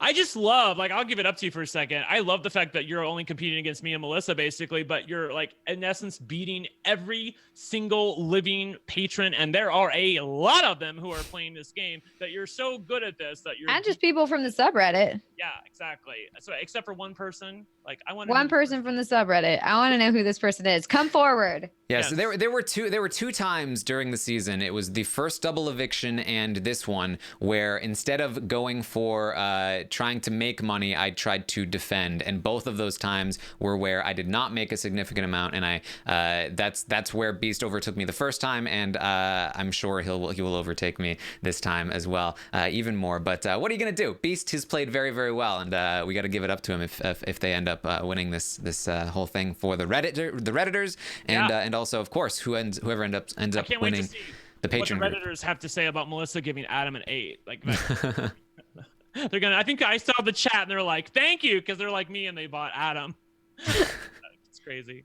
Yeah, well, I had to go out there with my rating. I never really go very far out there, so decided to go for it. Yes. And I have faith in Adam. I believe in him. Okay. I'm with you. Yeah, so there you go. So I am going to retain my lead at $460 of net worth. Melissa is in second place with 146, and Brent is in third place with 98. This is bad. You guys are so bad. This is why I didn't go to try to go for broke, because like if I lost everything and lost the stock watch, and then also Anthony won the game and I lost the draft after being so in the I'd never hear the end of it. So I was just like, I can't do it. You've played well for the stock watch. I have not. Like, this is terrible, you guys. Like, I used to day trade. Like, when I first met Jay, he had me day trading for him. I have been given $20 every week, and yet how much money do I have, Taryn? Sorry, 98. 98. Yeah, so the terrible idea to let me invest. This is a bad idea. I did terrible. Yes, and this is over the course of 9 weeks. You've been given, I believe, $180, and magically so you've turned that into half. About half of it. Yeah. Only me, ladies and gentlemen. Reality Reacts in the chat says, Beast is Taryn's burner account to keep the game competitive. I could actually see that. Taryn's like, who's this Beast guy? And then on the last night, he's like, it was me all along. That'd be great. Oh, I should have done that. You think you can compete with me? No one beats Taryn. That's such a good idea. Oh man. Great fan fiction, Melissa. All right, and I would have been able to trade freely too, so it would have worked. All right, so that's what we have for the stock watch. So how this works is that the bank is unlimited. You can bank as much money as you want, but you can also invest in the players as much as you want. And so if you invest in a player, you buy shares of that player. That player will buy out at $10. So you will make a significant amount of profit depending on the current price of the player. So unfortunately for this season, it's $9 each for Dane and Anthony. So if they win, you will only make $1 on each share. But if you buy Kira shares at $3 a piece, you'll make $7 per share on Kira. So that's a massive upside. I imagine that anyone who is significantly behind in any competition is going to just go all in on Kira. I think we know who those people are. But so let's do the math here very quickly. So I have $98, and Alexandra says that my $20 that I get for next week is included in that. I think that's what she said. Yes, I believe that is the case. Okay, so I have $98, and Kira is currently at $3, so I can buy 32 shares of them. So 32, if they go up to $10, would be $320, but that still doesn't get me anywhere near what you have. You know, let's do the math and on the finale night to see who wins. So let's just do that. Unless you go down. If you go down, yes, if you make a mistake, then yes, I could make some mistakes here. So it's still live. All right, so that's what we have for the stock watch. We do have a couple of other things to talk about here. I asked some questions. First was, how would you rate the episodes of Big Brother Canada this week? The answer was 6.7. I thought the episodes were really good this week. Yeah.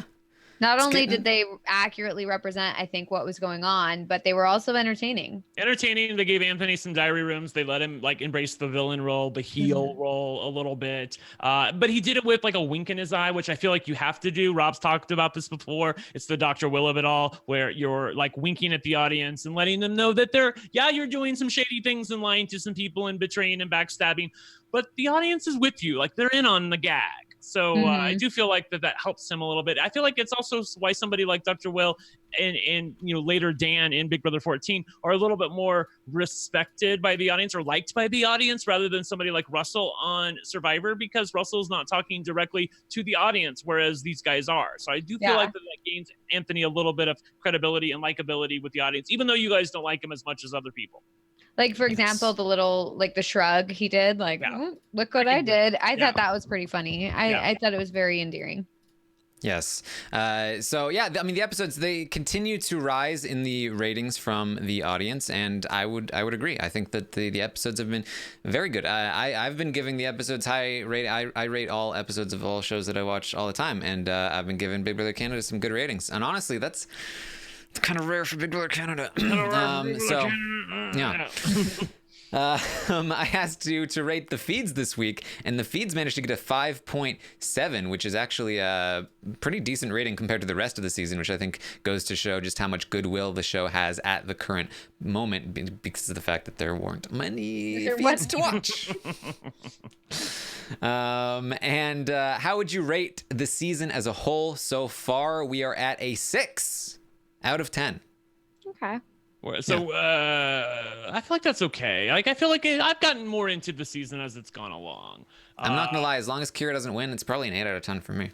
It's pretty good. I mean, it's gotten better. It's gathered steam as it went along. I talked with with a few different people on Twitter. I think I had an open discussion on Twitter with Arissa where we were when we were talking about Big Brother 19 and Josh winning, would we rather have a season where it's a boring season and you have an interesting end game, or would you rather have an interesting season like Big Brother 20? We talked about this on the podcast. Big Brother 20, where it was an interesting for the first 2/3, but the last 1/3 of Big Brother 20 was a real slog, you guys. I feel like I'd rather have the former. I'd rather have an interesting end game, and I feel like I don't know. I feel like the audience is mostly with me on that, but I may be wrong. I do feel like it leaves a better taste in your mouth when the end game is good versus, by the end of Big Brother 20, I was like, oh, get the season over with. And I feel like that left a bad taste in my mouth, especially with the result. So I do think that happened. It's pretty outrageous, but I do think that like the fact that this has had such a good end game is really good. And I think that if I'm rating for the past 3 weeks, I would rate it this season like an 8 out of 10. But I think that if we're considering everything that's been going on, I would not nearly rank it this high. I just feel like the first like 2/3 of the season, I was beyond bored, beyond. And if I wasn't podcasting, I probably wouldn't have paid attention to the feeds, and I probably would have just paid attention to the episodes. And to be honest, it probably wouldn't have really made a difference. So I feel like this season is not a good season for me. Not because there was bad gameplay or something like that, but just because like I didn't care. And I think that's the problem is like by the end of it, I do care and I do like the gameplay and it is fun to watch. But for the first, we could have gotten rid of everyone all in one like fell swoop, just like, okay, let's get rid of everybody who's not playing, which is almost everybody. And then let's have the real people play. And that's what's entertaining for me. So, the season overall, not great for me, but the past 3 weeks, great. Jordan in the chat says that the LFC made the first 6 weeks interesting. So thank you, Jordan. You're so sweet. We're the best. I also asked the audience to rank the players from your favorite to your least favorite. And there's only 4 people left. Oh, let me guess. Can I guess? Yeah, go ahead. What the way the audience ranked them? I think they ranked Adam as number 1. Correct. By a long shot. I think they ranked Dane at number 2. Mm-hmm. Correct. I feel like they ranked Anthony number 3. Yep. Correct. You're number 4. Yep. Yep. What Adam, was Dan, the Kira. drop off by? It's actually pretty even. Wow. It was the numbers here. Adam had a 3.4, Dane had a 2.8, Anthony had a 2.4, and then Kira had a big drop off, a 1.2. Ew. Yeah. Ooh. Yeah, I don't know how they there's score those, Kira. but that's the number. And there's Kira. I love that. Whoever put that together, and then there's Mark, and to the theme of Maud, that was like you were channeling me when you did that. That's great. So I also did rank the players from your favorite to your least favorite. All of the players. Canada's favorite player. Sure. So this Probably is an interesting Damien one. number 1. Well, Adam could be or number Adam. 1. A lot of sympathy for him. Adam pulling forward. Who do you think is number 1, Melissa? Damien or Adam? I would say Adam. I would say Adam as well. Adam was in fact number 1, right. with a fairly significant lead over the rest of the field at that point. So yes, Adam number 1. Damien did come in second place. And then Sam? Just barely above Sam. All right. Who was just barely above one other player. Who do you think that was? Dane. No, I don't think so. I'm trying to think of who is beloved. Wow. Maybe Chelsea for social media. I don't know. Who is it? It was Dane. It was Dane. All right. Yes. Yeah. It was Good Adam. job. Adam up in front, and then Damien, Sam, and Dane neck and neck at 2, 3, and 4. Then another drop off, and we have Chelsea. Okay. Chelsea there. Then Anthony at number 6 overall, I believe. Mm-hmm. And then after Anthony, bit of a drop off, and we get Eddie. Wow. Really starting to pull from the pre-jury at this point.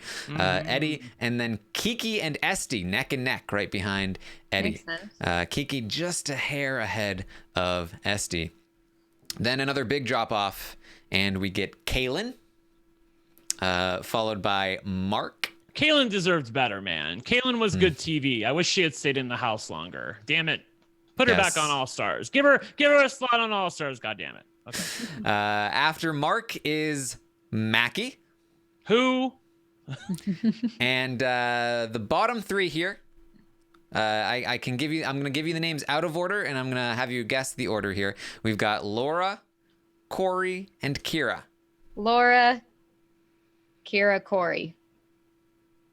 I think What do you it's think, Brent? Corey, and then Kira has a few people that like them, and then I think Laura, because she's such a non-entity of the season, is probably the least. Corey is third to last. Yeah. Followed by Laura, Oh, okay. with Really? a bit of a drop off, That's Wow. garbage. and then Kira. Wow. Garbage. No way. That's hilarious. Like Kira is so despised. And just to, address the elephant in the room, like it has nothing to do with the fact that they're non-binary. It has nothing to do with the fact that they want to be addressed as them or their. It's because they are absolutely insufferable in the house. That is the reason why we can't stand them. That is the reason why the chat absolutely cannot entertain the idea of Kira winning the game. It just sucks because there was a point in time when I feel like Kira was on an upwards trajectory in terms of being liked. And I think that people were really, I was rooting for them. And I felt like there are one chance to go against the pretty boys and they have the best read on the house. And like, this is who we need. Yeah. And then the second they get the opportunity, they get sucked up into Anthony's spell. And it was disappointing. Yeah. Just 2 weeks ago, Kira was 4th out of 7 in the ratings, above Esty, Anthony, and Mark. Anthony right now is number 6 overall, and Kira had him beat by a decent number 2 weeks ago. Prior to that point, they had been at the bottom for a very long time. They had a spike of hope, and then they put Adam on the block, and they plummeted. So what are you gonna do? Let's see. We can. I've got a few more of the. Before you go on to your few more, I just want to address that really quick. I agree with the chat. When teacher in the chat says that Kira was okay when they were friendly with Adam. I feel like that when they betrayed Adam, that's when they lost everybody. They lost the strategic game and they lost the audience. Yeah, they lost me too. We love Adam. And when they betrayed Adam for no reason whatsoever and didn't even. It wasn't even a smart reason. It wasn't even smart. Just for good TV.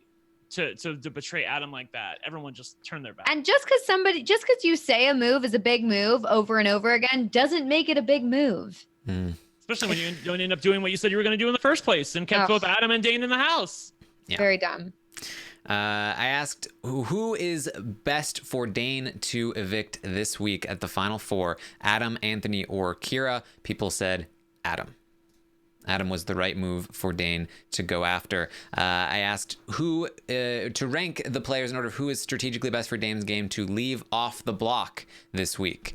And surprisingly, I don't know if I sold this or what, but people actually said Anthony was the right choice to leave off the block this week. I feel like because they're in agreement about what to do. I feel like he's an instrument of Dane's in this particular instance because they're in agreement. So that's why they think that it's best for Dane to leave Anthony off the block.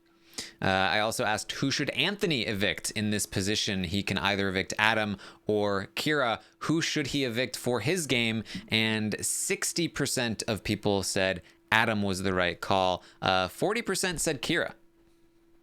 Yeah, I think those 40% of people are wishing. Yeah. Well, I did ask also, who do you want to be evicted this week? And I am pretty sure this is the highest percentage of responses I have ever gotten on this question. 95% of people said they would like to see Kira evicted this week over Adam. So close, man. All Adam had to do was win that freaking veto or win HOH. All he had to do was win one or the other. Like, again, we were talking about this last week, and I was like, he's going to have a chance to win HOH and veto in a competition that he has to be at least favored or even with Dane.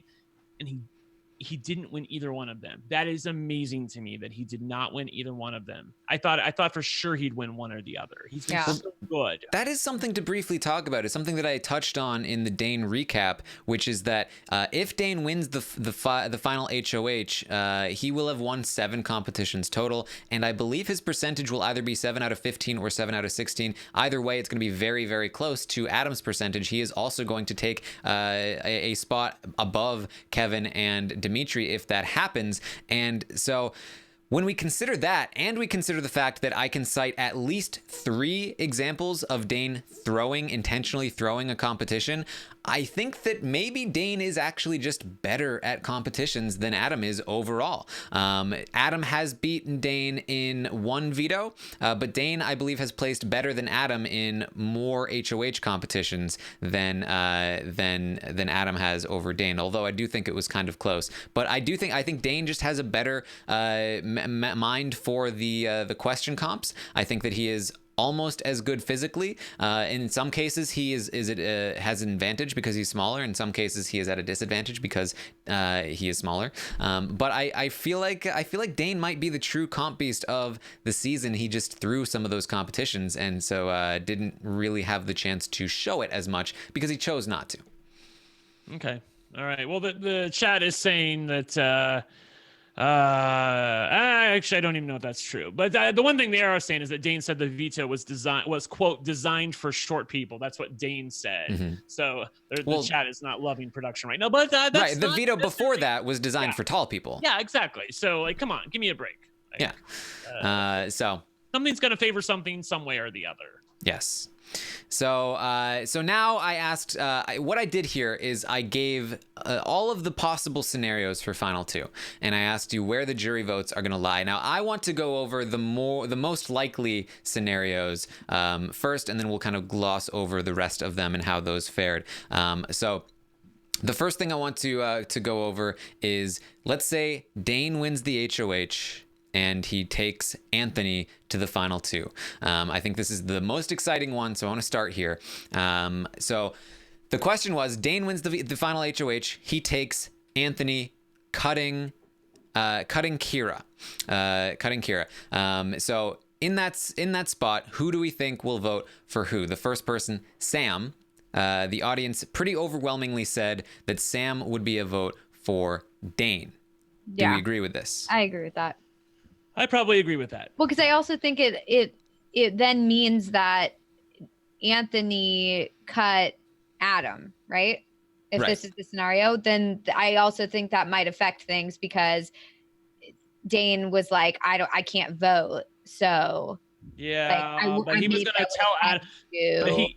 But Melissa, he said, and this is the worst thing he could do. Dane said he was going to sit Adam down, in the coming days with Anthony and tell them that they are cutting him. That's a bad idea. Yeah, if that happened in that 45 minutes, then that was a bad idea. I could see a situation where Sam and Adam are like, well, we're pissed at Anthony, and so we're voting for Dane. I could see a situation where Adam is pissed at Dane and goes to the jury roundtable and talks to Sam and is like, no, Anthony is the best player to step foot in this game. He said as much on the feeds, so I could definitely see that happen. Yeah. I will say I do think Sam votes Dane, but I think it's open. I think that it depends on how Adam comes out of the house. If he comes out at 4 and is betrayed by Dane and he is mad at Dane, then I do think there's a chance that Adam could flip Sam as well over to Anthony. But I think that chance is not greater than the chance that he comes out of the house and Sam is a vote for Dane anyway. So I am with the audience. I think Sam is a vote for Dane. That's one. Second vote is Corey. Anthony. Even more overwhelmingly, 96% of the audience says Corey is a vote for Anthony, and I agree. Yeah. Mm-hmm. Esty, 96% say is a vote for Dane. Yeah. To which I also agree. I also agree. I just want to say that even though we're saying it looks obvious one way or the other, like, dude, juries are unpredictable. I remember last season, like, thinking, like, the who are the dingoes or the two? What were they called? The ding dong.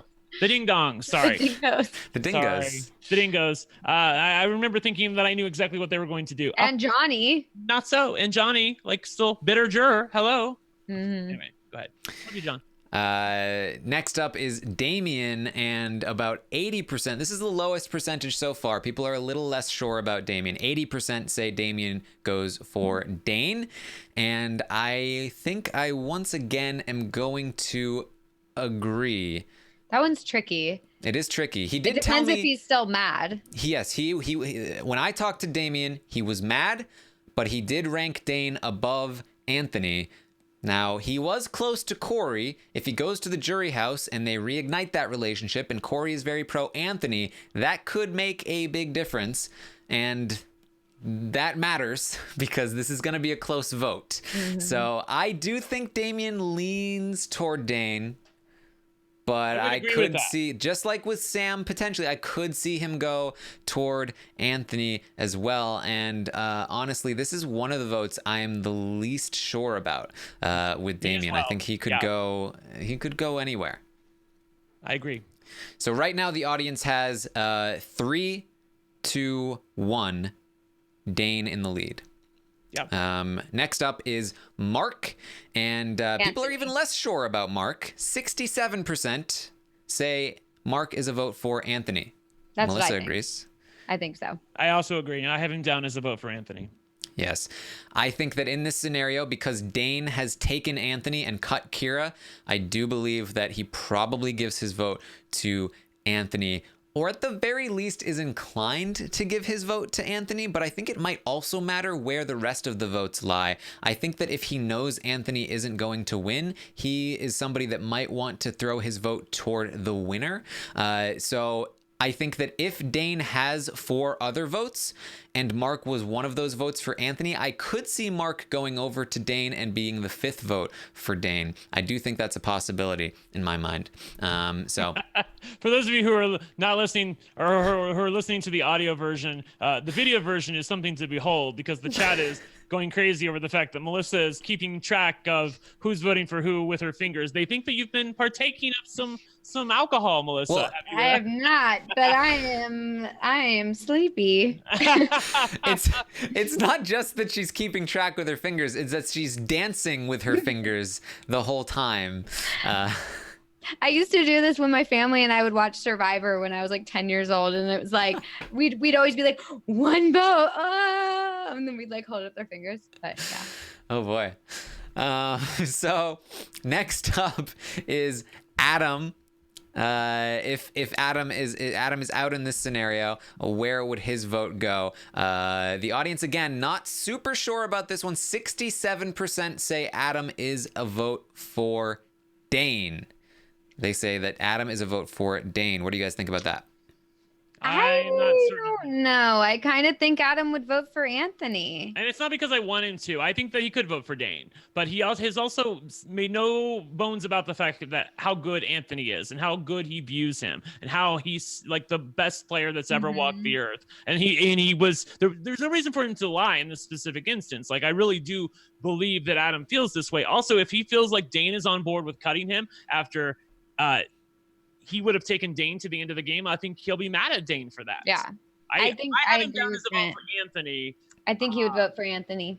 But boy, this is close. I feel like this is going to be decided by Damian, Adam, and Kira. Those are the 3 people that I'm least confident about. Yeah, and I'm also very on the fence about this. I think it's very possible that Adam does go against Dane, and one of the main reasons I feel that way is because of what he said in the house about Anthony being the best player he's ever seen. However, Adam has also talked to Dane about how he will definitely vote for him to win in the end, no matter what. That was under the guise, though, of him taking him to the final 3. Very true. Very true. I think that he'll be most upset with Dane.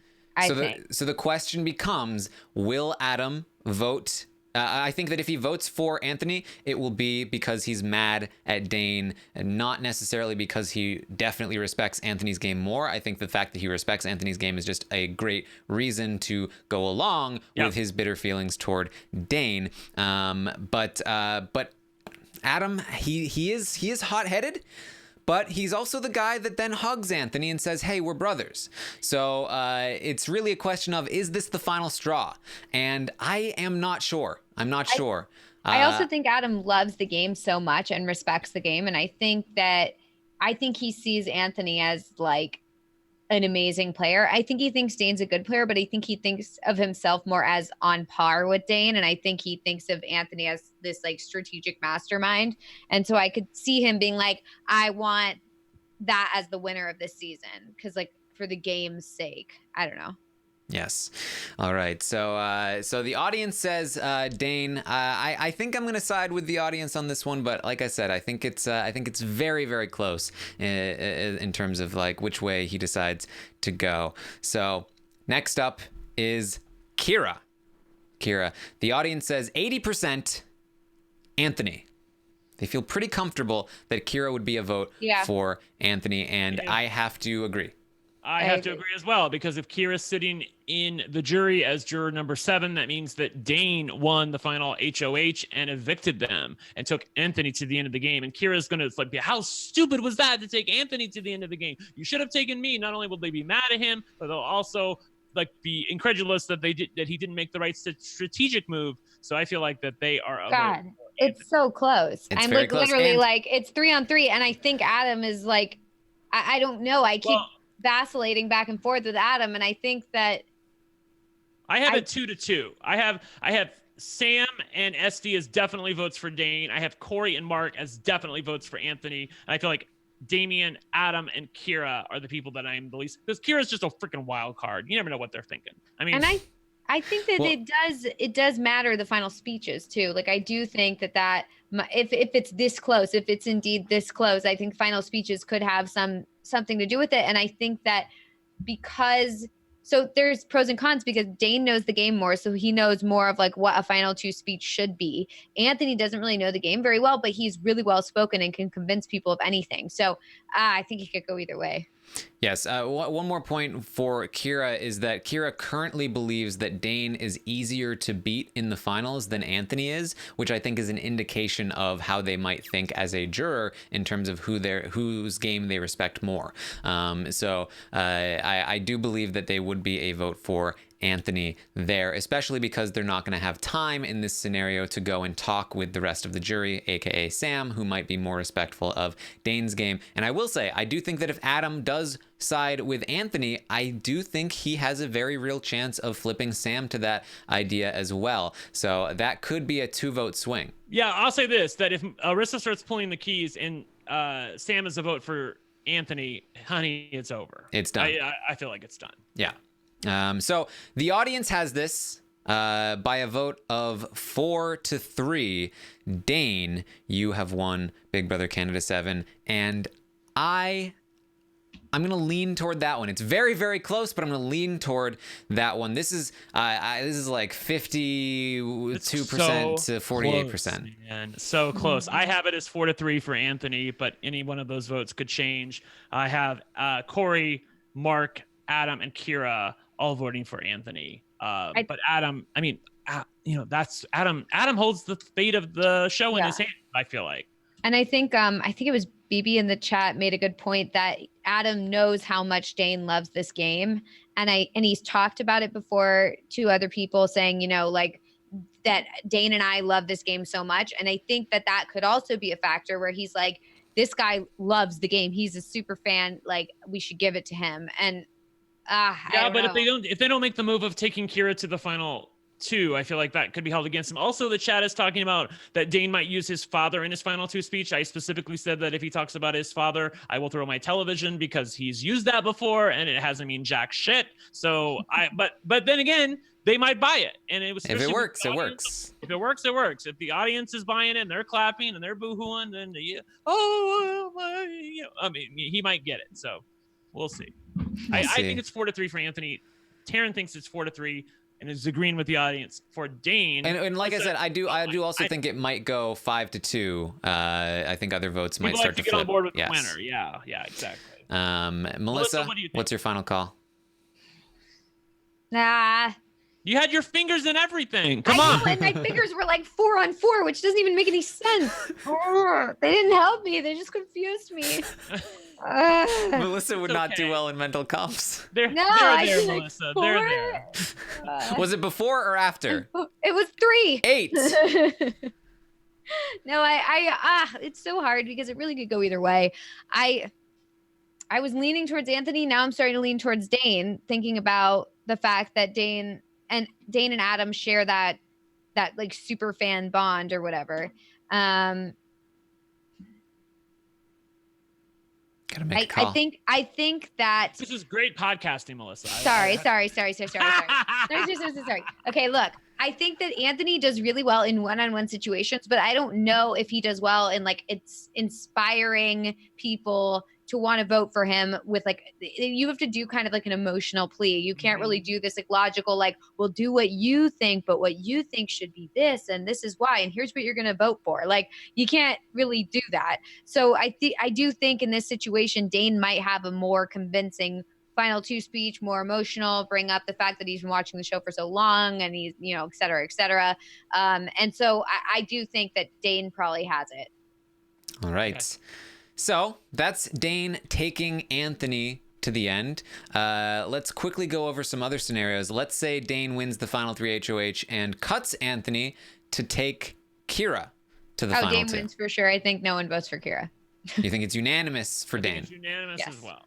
The audience also thinks it's unanimous for Dane. I will say I could absolutely see Anthony casting a vote for Kira if Dane cuts him. And I also think that Anthony is not one that would care about who votes the other way. I think that he is totally fine standing out as the single vote against Dane. So I don't necessarily think it's a lock that it's unanimous, but I do think that that Dane has 6 votes locked in. I see. I feel like Anthony will get on board, especially if he can feel the way it's going around him. He's going to be mad for sure, but he's really going to vote for Kira. He's really going to be the one outlier vote. I mean, I think he is willing to do it, but I don't think he will. All right. I think he'll vote for Dane. Yeah, I would lean toward him voting for Dane as well, but I would not be surprised if he voted for Kira. Agreed. So that's that situation. So, according to most of the audience and most of this panel, Dane's going to win if he wins the final 3 HOH. There are some such scenarios where Kira could win the final 3 HOH. If Kira brings Dane, the audience says that Kira wins unanimously, and in that situation, I agree. Sorry, what? If Kira wins the final 3 HOH and brings Dane to the final 2, The audience says that Dane will win unanimously. Oh, I thought you said they will win. They will win. I might have said that. I was like, what? Oh, God. Yeah, no, Dane. No. Dane will win unanimously according to the audience, and I agree. I think that in that case, Anthony will, of course. Yeah, the chat heard what I heard as well. Yeah. Exactly. I was like, what? Because I was like, wait. It was one of those things where I heard it, and then I'm like, wait. I'm replaying it in my head, and I'm like, what? What did you say? If Kira wins the final HOH and brings Anthony, the audience thinks that Anthony wins unanimously. However, this is the closest vote of any of them. 49% said Sam would vote for Kira over Anthony, and 50% said that Sam would vote for Anthony over Kira. So the audience thinks that Kira could very, very easily be a vote for Kira in that spot. And I have to say, it is possible. I could see Sam casting kind of a pity vote for Kira, but I will also say I'm not 49% sure that would happen. I'm like 3% sure that would happen. I think Sam wants to vote for the winner. I think Sam's not going to vote for Kira because Kira betrayed Adam. That's another good point. I don't think that's happening at all. I think that there's no way Sam votes for Kira. Also, there are no pity votes on a 7-person jury. Come on. Get with the program, Sam. Yeah, I don't think no way. Not after the betrayal of Adam. Like, I mean, it was a situation where Adam and Kira were supposed to work together, and that's what Sam and they blindsided him, and he's gonna. Yeah, now they blindsided him. Yeah. Kira's been like talking bad about Adam this whole time. Like, it's just no. All right. Anthony wins the final HOH, brings Kira. The audience says he wins unanimously. Anthony. Yeah. Anthony's not winning. Anthony's not winning. He's not winning part 3. He might win part 1 or part 2, but he's not winning part 3. Yes. If Anthony won and brought Dane, the audience has basically the same opinion about which person would win. It was a 3-4 vote that Dane would still win. But of course, Anthony's not winning the final HOH. However, if Adam stays in the final 3, if Adam manages to survive the final 4 eviction, and Adam wins the final HOH, and he brings Dane to the final 2. Oh my God! Do I have to think about this? We don't have to go individually necessarily. I mean, he could still be there, but oh God, that's so hard for me to like flip my head back to like if Adam isn't there. Oh my God. The audience says he has Sam. Yeah. The audience says it's a close one, but the audience says he has Corey as well. No. Melissa I don't think disagrees. so. I don't think I Corey think he votes will for have. Adam. I think Adam would have Corey because he did good on his goodbye messages to Corey, telling her to her face, "Look, I was the assassin." Even though she had bitter feelings about it when she went to the jury, Dane was also supposed to protect her, and he didn't. He was supposed to vote for Corey, and then she found out late in the game that he was not going to vote to keep her in the house. So I know she's mad at Adam for putting her on the block, but he did get her out of the house, and Dane showed no loyalty whatsoever. So I think she votes for Adam in the end. She seemed mad at Adam in her jury videos, though. That's the only thing that's tripping me up, though. I think there. she votes for Dane. Okay. I think she's a vote for Dane personally. Okay. So that's against what the audience is. The SD is a vote for Dane. I think we can agree on that. Damien, very close vote on this one, but the audience says Adam, which is what Damien told me. Okay. Yeah, because I do feel like Damien would feel more betrayed by Dane. So we're 2-2 again. Yeah. Okay. In this spot, though, if we think that Corey is a vote for Dane and that Esty is a vote for Dane, those are the two people Damien feels closest to in the jury house. Does he really vote against them both? I think it's a close one. Maybe. I don't know. I still think that I could see him voting for Adam. I think they felt pretty close near the end, and I just think he feels more betrayed by Dane. All right. I think I might go with Dane just because I also think Esty and Corey are Dane votes. Then we have Mark, and I do believe Mark is a vote for Adam, and so does the audience. Yes. Then we have Kira. Vote for who Dane. The audience says is a vote for Adam, but No I way. actually think that they would be a vote for Dane. Yep. No, they absolutely hate Adam right now. Yeah. Yes. And then Anthony, the audience says is a vote for Dane. Yep. Which means that Dane wins according to the audience. Wait, hold on. It's 1, 2. Sorry, that means Adam wins according to the audience. Dane wins according to me. Okay. Yes. And I agree with that as well. I don't even want to think about that. God, and Wednesday can't get here soon enough, man. We're not going to get any spoilers, I don't feel like. And then Wednesday, we got to wait till Wednesday to find out what happened. Like, whatever. What are you gonna do? Hopefully Hamster Watch will come through. Yeah, and we don't need to talk about Adam taking Anthony because I don't think that's going to happen. That's not going to happen. Anyway. Yeah. And taking Kira, I think Adam wins for sure. Well, Kira would be gone. Kira would be gone in this instance. Can't get rid of anyone else, I guess. So, just quickly, the audience thinks that Adam would get 1, 2, 3, 4 votes against Anthony, and so it would be a 4-3 vote, and Adam would win over Anthony. They think that Dane would be a vote for Adam, which I don't agree with. So I think that Anthony would actually beat Adam in that Anyone spot. but having Kira in the finale comes with it a very exciting jury vote. If we have Kira in the finale, we do not have a very exciting jury vote. So yeah, if Kira is sitting in the final 2, then there's no tension except for the tension of if it all goes belly up, then it sucks even. Like usually we're rooting for tension. Like, oh, it's obvious that Kira loses, but if it's not obvious that Kira loses, that's actually somehow worse. Yeah, exactly. No, the best case scenario is not having Kira in the final 2. Yeah, I agree. All right. Finally, last 2 questions. Finally, who do you want to win the game? Who do you want to win the game? I wonder who they said. It's the exact same layout as before. Adam, Dane, Anthony, Kira. Who do you think will win the game? Dane. They think Dane is going to win the game. Then Anthony, and of course, and then Kira is slightly above Adam in that ranking. Doesn't surprise me. Yeah. So there you go. Melissa's losing money. That's what we have for you. Man. Hey, we put together quite a show with only 3 people left in the house currently. Yeah, I can tell you, my notes were pretty bare. Yeah. So we got through. We got some shit to talk about. I'm glad we got through it. Should be fun. Yes.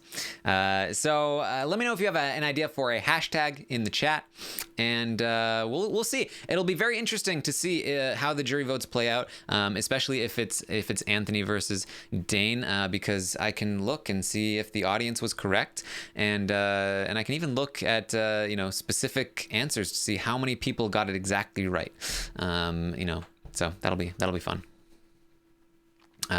All right, so that's what we have for you. Tomorrow morning, I will be live at 11 a.m. Eastern to go over Anthony's game from start to finish. It should be a fun one considering all that Anthony has done across this season. And then, of course, Wednesday, I will be talking about Kira's game from start to finish.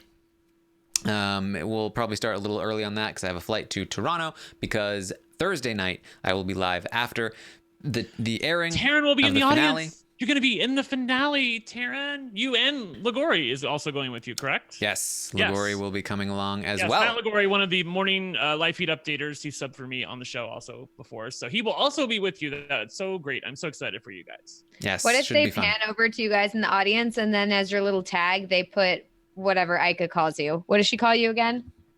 It's like well, Taryn. It's Taryn. Well, now it's Taryn, but it was something else. Torrance. Yeah, it's just like Torrance. Yeah.